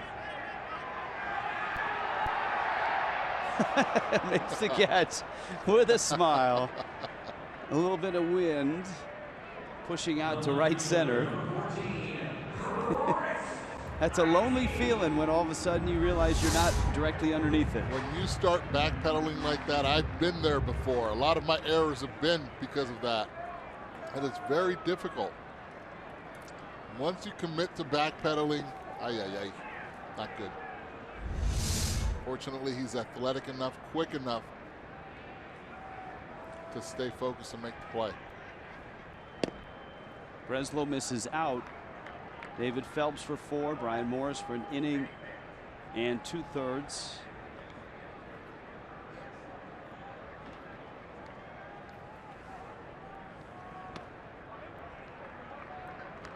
Breslow pitching to Chris Heisey. A.J. Ramos starts the process in Miami's pen. And again, as we've touched upon with this lengthy day here, it's turned into a chilly night. The Marlins got 10 innings from their bullpen in just 2 games against the Tigers, and then ended up with a short start, a 1-inning start from Adam Conley because of an 1.5-hour rain delay that hit in the bottom of the 2nd. And David Phelps bailed the Marlins out big time with his 4 innings and an RBI single for good measure. Brian Morris a run, but he gave him an inning and 2/3. Now Breslow in the 8th. If he can get through the 8th, Breslow, that would be a huge boost if you didn't have to bring Ramos in to finish the 8th and then pitch the 9th. But it's just a 2-run cushion, and he walks Heisey, and now you're getting into some of the bigger bats in the Nationals order, and Don Mattingly knows that. Michael Taylor, then Rendon, then Harper, Zimmerman. Remember, Worth has been taken out in a double switch. I'm wondering, you see A.J. Ramos he's letting it loose already in the pen, hurrying up, probably to be ready for Rendon. And it all depends. If this hitter gets on base, then you have A.J. for Rendon. If he doesn't, I leave Breslow in to face Rendon. Breslow, a guy who in his career, his splits, lefties and righties, just about right down the middle. Hot smash, Echeverria, backhand there. Gordon gets the out. Ball flies out of his hand. Echeverria still down at short, but now he's up on his feet. Now that's not the transfer rule, because he's not transferring it from glove to hand, but he had it long enough to start the throwing motion. Well, that's a heck of a catch right there by Echeverria. Then Gordon trying to do it all in one motion. Barehanded it, wasn't able to hold on. And watch the slide by Heisey, going straight into the bag. Clean slide at second base. I think a lot of people around baseball now are actually watching those slides and taking their attention off of the throw to first, just to see if the slide is legit. And if I'm a middle infielder, just like you have to apply the tag at second base, no more phantom tags. You have to stay with the tag. I'm a second baseman or a shortstop. Even if you don't think you have a play at first, throw it. You never know. Could be called interference. And because if it is interference, both runners are out. You get a double play.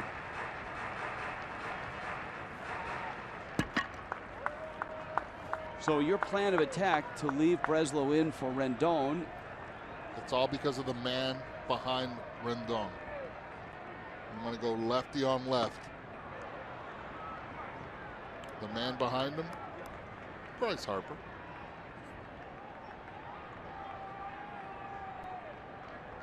Ball and a strike. Rendon tonight, double and a single on a 2-for-4 night.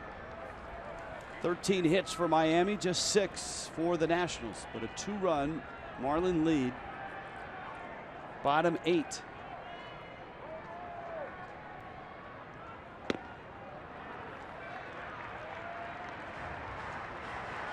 And it's 2-1. There's Harper.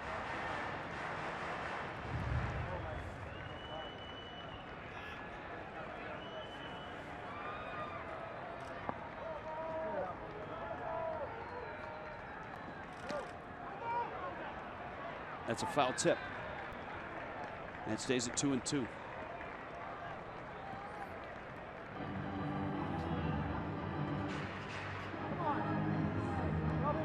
Yeah, we have been, what, strapped in here for almost 5 hours?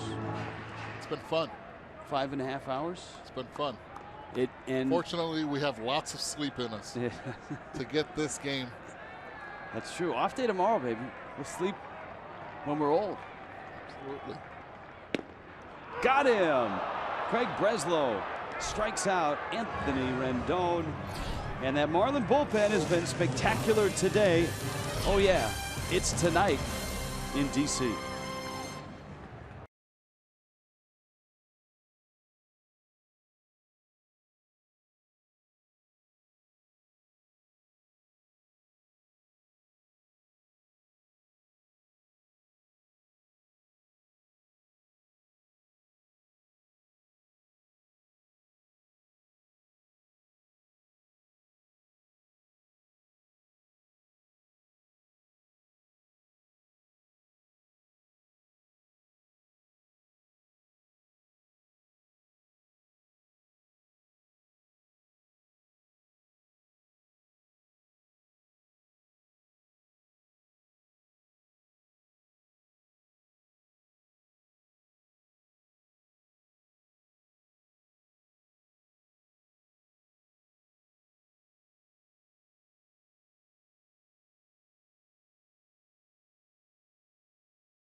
See the smile on Juan Nieves' face.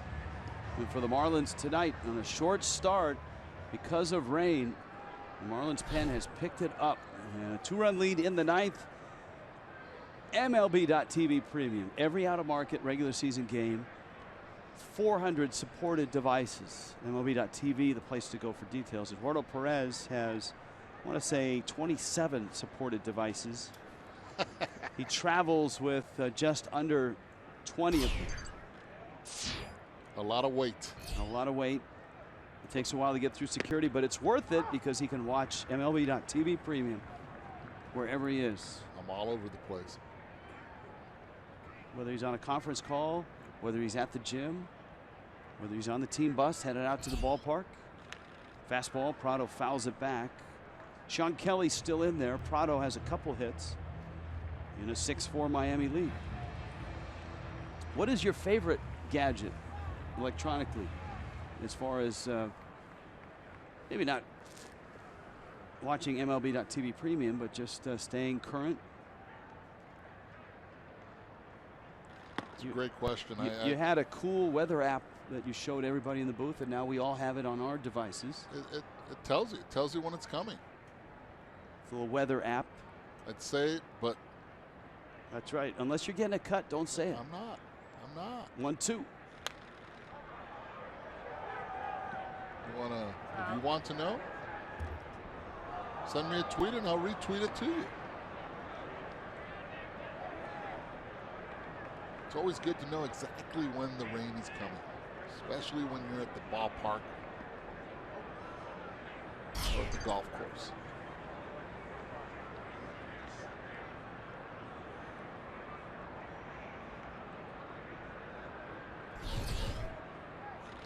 Be nice right here for the Marlins to get what Joe Madden taught me in minor leagues. He called it the jug runs. Go for the jugular right here. You add a couple more runs on the board. It just takes all the energy away from the Nationals. Jug runs? Jug runs. That's not a Smokey and the Bandit term? No, but I like it. All right. Smokey and the Bandit, you're going way back. I know. Well, I'm telling your age, Rich. Google it, kids. 3-2.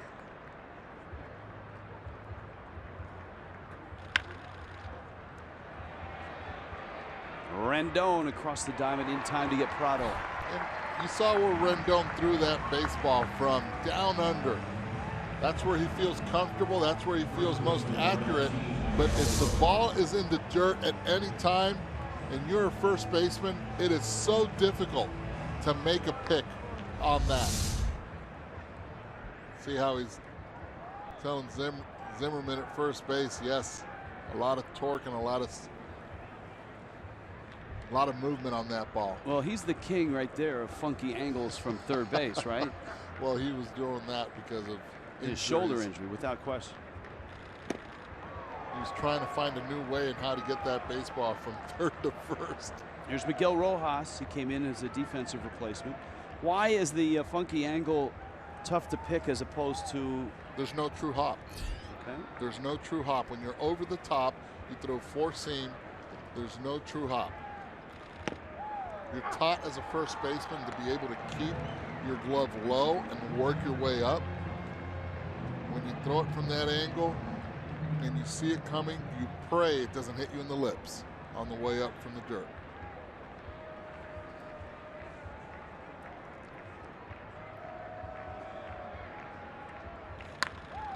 Rojas bangs a pitch down the right field line, and it's foul. Now, there is an off day tomorrow, and both managers need it for their bullpens, as odd as that sounds in Game 3. But the Nationals' pen worked in both games in Atlanta. There was an extra inning game there. They had nice efforts from Scherzer and Strasburg to start. But tonight, Dusty Baker's pen has been great in number. Petit, Belisle, Perez, Kelly, all in relief of Roark.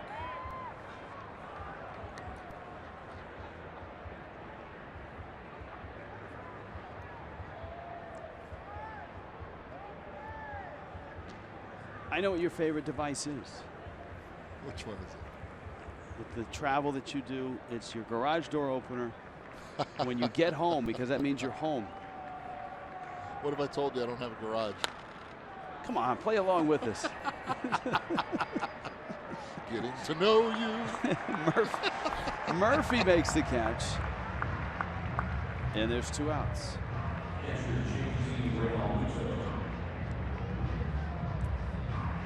And here comes JT Realmuto. I am being bombarded right now on Twitter. Everybody wants to know what the app is. As soon as the inning's over, I'll start sending it to you guys. And let them know Eduardo sent you. You won't get a discount either. That's right, but it's worth it, even in the 45 minutes that I've had it on my device. Told you. Tom Kohler, Joe Ross. Remember, it's a 4:05 start on Saturday and a 1:35 start on Sunday. Jared Cozart, Max Scherzer. 3:30 start for Marlins Live on Saturday. 1 o'clock on Sunday.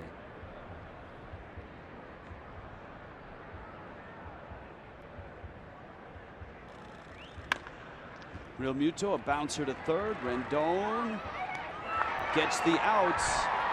And A.J. Ramos now will come out of Miami's bullpen and try to save it in D.C.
On Fox Sports Florida is brought to you by Jeep.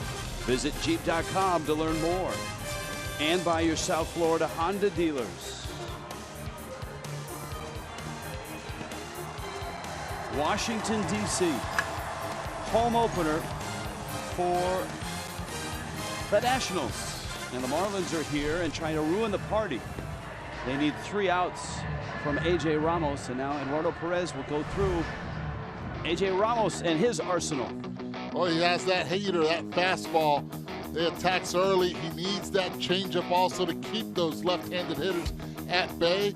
He can throw that slider down low, throw it for a ball late in counts, and then the hook, the curveball to the right-handed hitters to put them away. And I think for Ramos, the other thing to complement that arsenal is command and the ability to throw strikes, because when he's not throwing strikes, guys aren't chasing. And when they're not chasing, for Ramos, he can run into issues. Now, he did the other night. He walked 3, but was bailed out on that odd rundown when the ball got to the screen and bounced back to Real Muto. And this is the key right now, strike 1, early, against Bryce Harper. There's strike 1, deep center field. Back goes Ozuna at the track, makes the catch.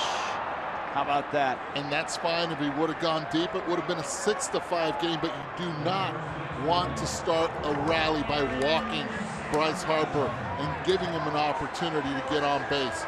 Perfectly done, 1 pitch, 1 out.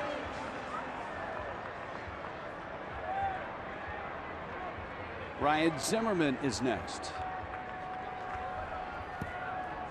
And I would assume that the same applies here.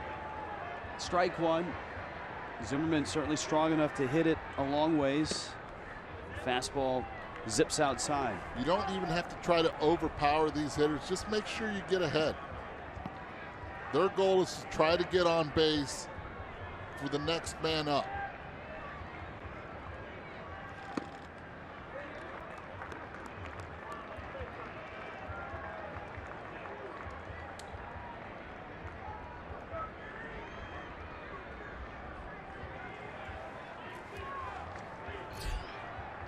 Zimmerman doubled in the 3rd.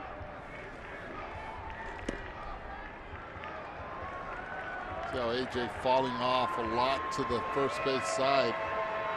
A little bit more in control on that one than on the first 2. Ramos did not have a full spring training. That calf injury sidelined him for a few weeks. Slowed down the progression. A strike there to Zimmerman.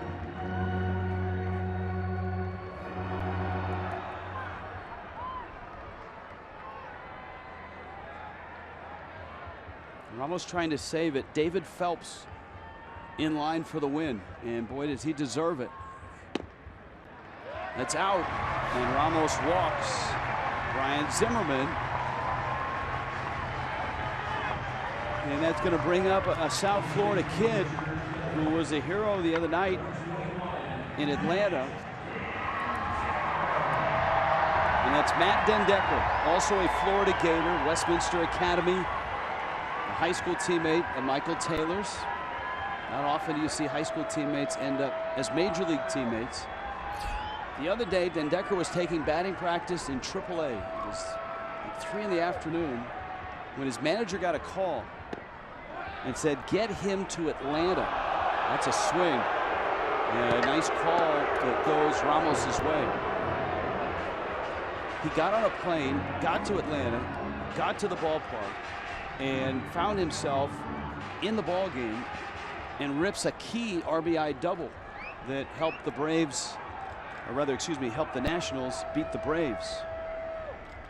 And that was yesterday in Atlanta. So he went from AAA in the afternoon BP to Atlanta, where he arrives with the game in progress, and he didn't really have a whole lot of time to think.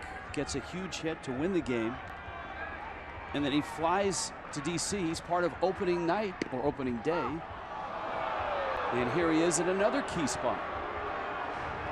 And you see what A.J. Ramos has been able to do.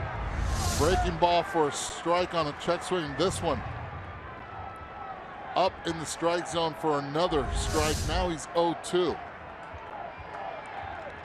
Zimmerman at first. Ramos stayed fastball. It's popped up. Prado should have room. And a big second out for A.J. Ramos. But it isn't going to come easy, because a guy that has haunted the Marlins for many a season is the last out to get. And that's Daniel Murphy.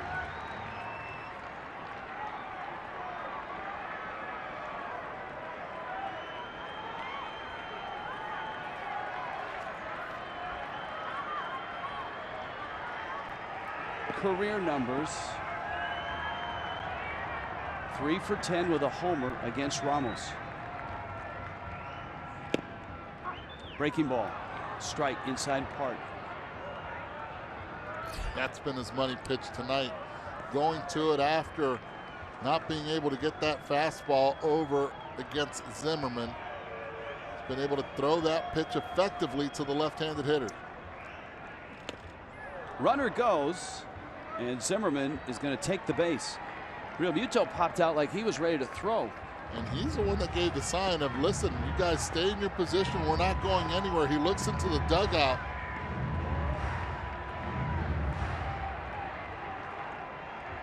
And Ramos now wants to talk with Real Muto.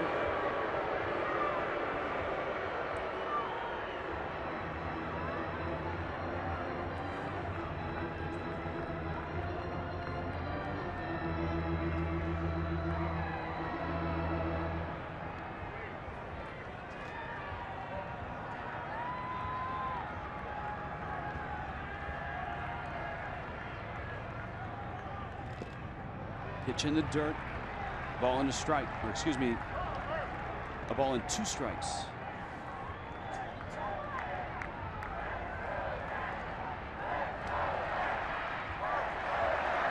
He's got curveballs, he's got changeups.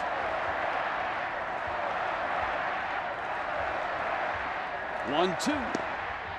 Got him! Strike 3 called. Inside corner. Don Mattingly's first win as a Marlins skipper, and a nice one to get as the Marlins come and spoil the Nationals' home opener, and they do it with some timely hitting and some great bullpen. And there's your final 6-4. Pitch wasn't being called all night, down in the zone. Fox Tracks has it kissing the bottom half of the zone. Daniel Murphy doesn't like it, but it doesn't matter anyways. Game over. Marlins win. So Ramos gets the save. Mattingly his first Marlins win, and the Fish go to 1-2, and they take the first of 3 here in D.C. Nicely done for the Marlins. Marlins Live postgame is coming up. Jessica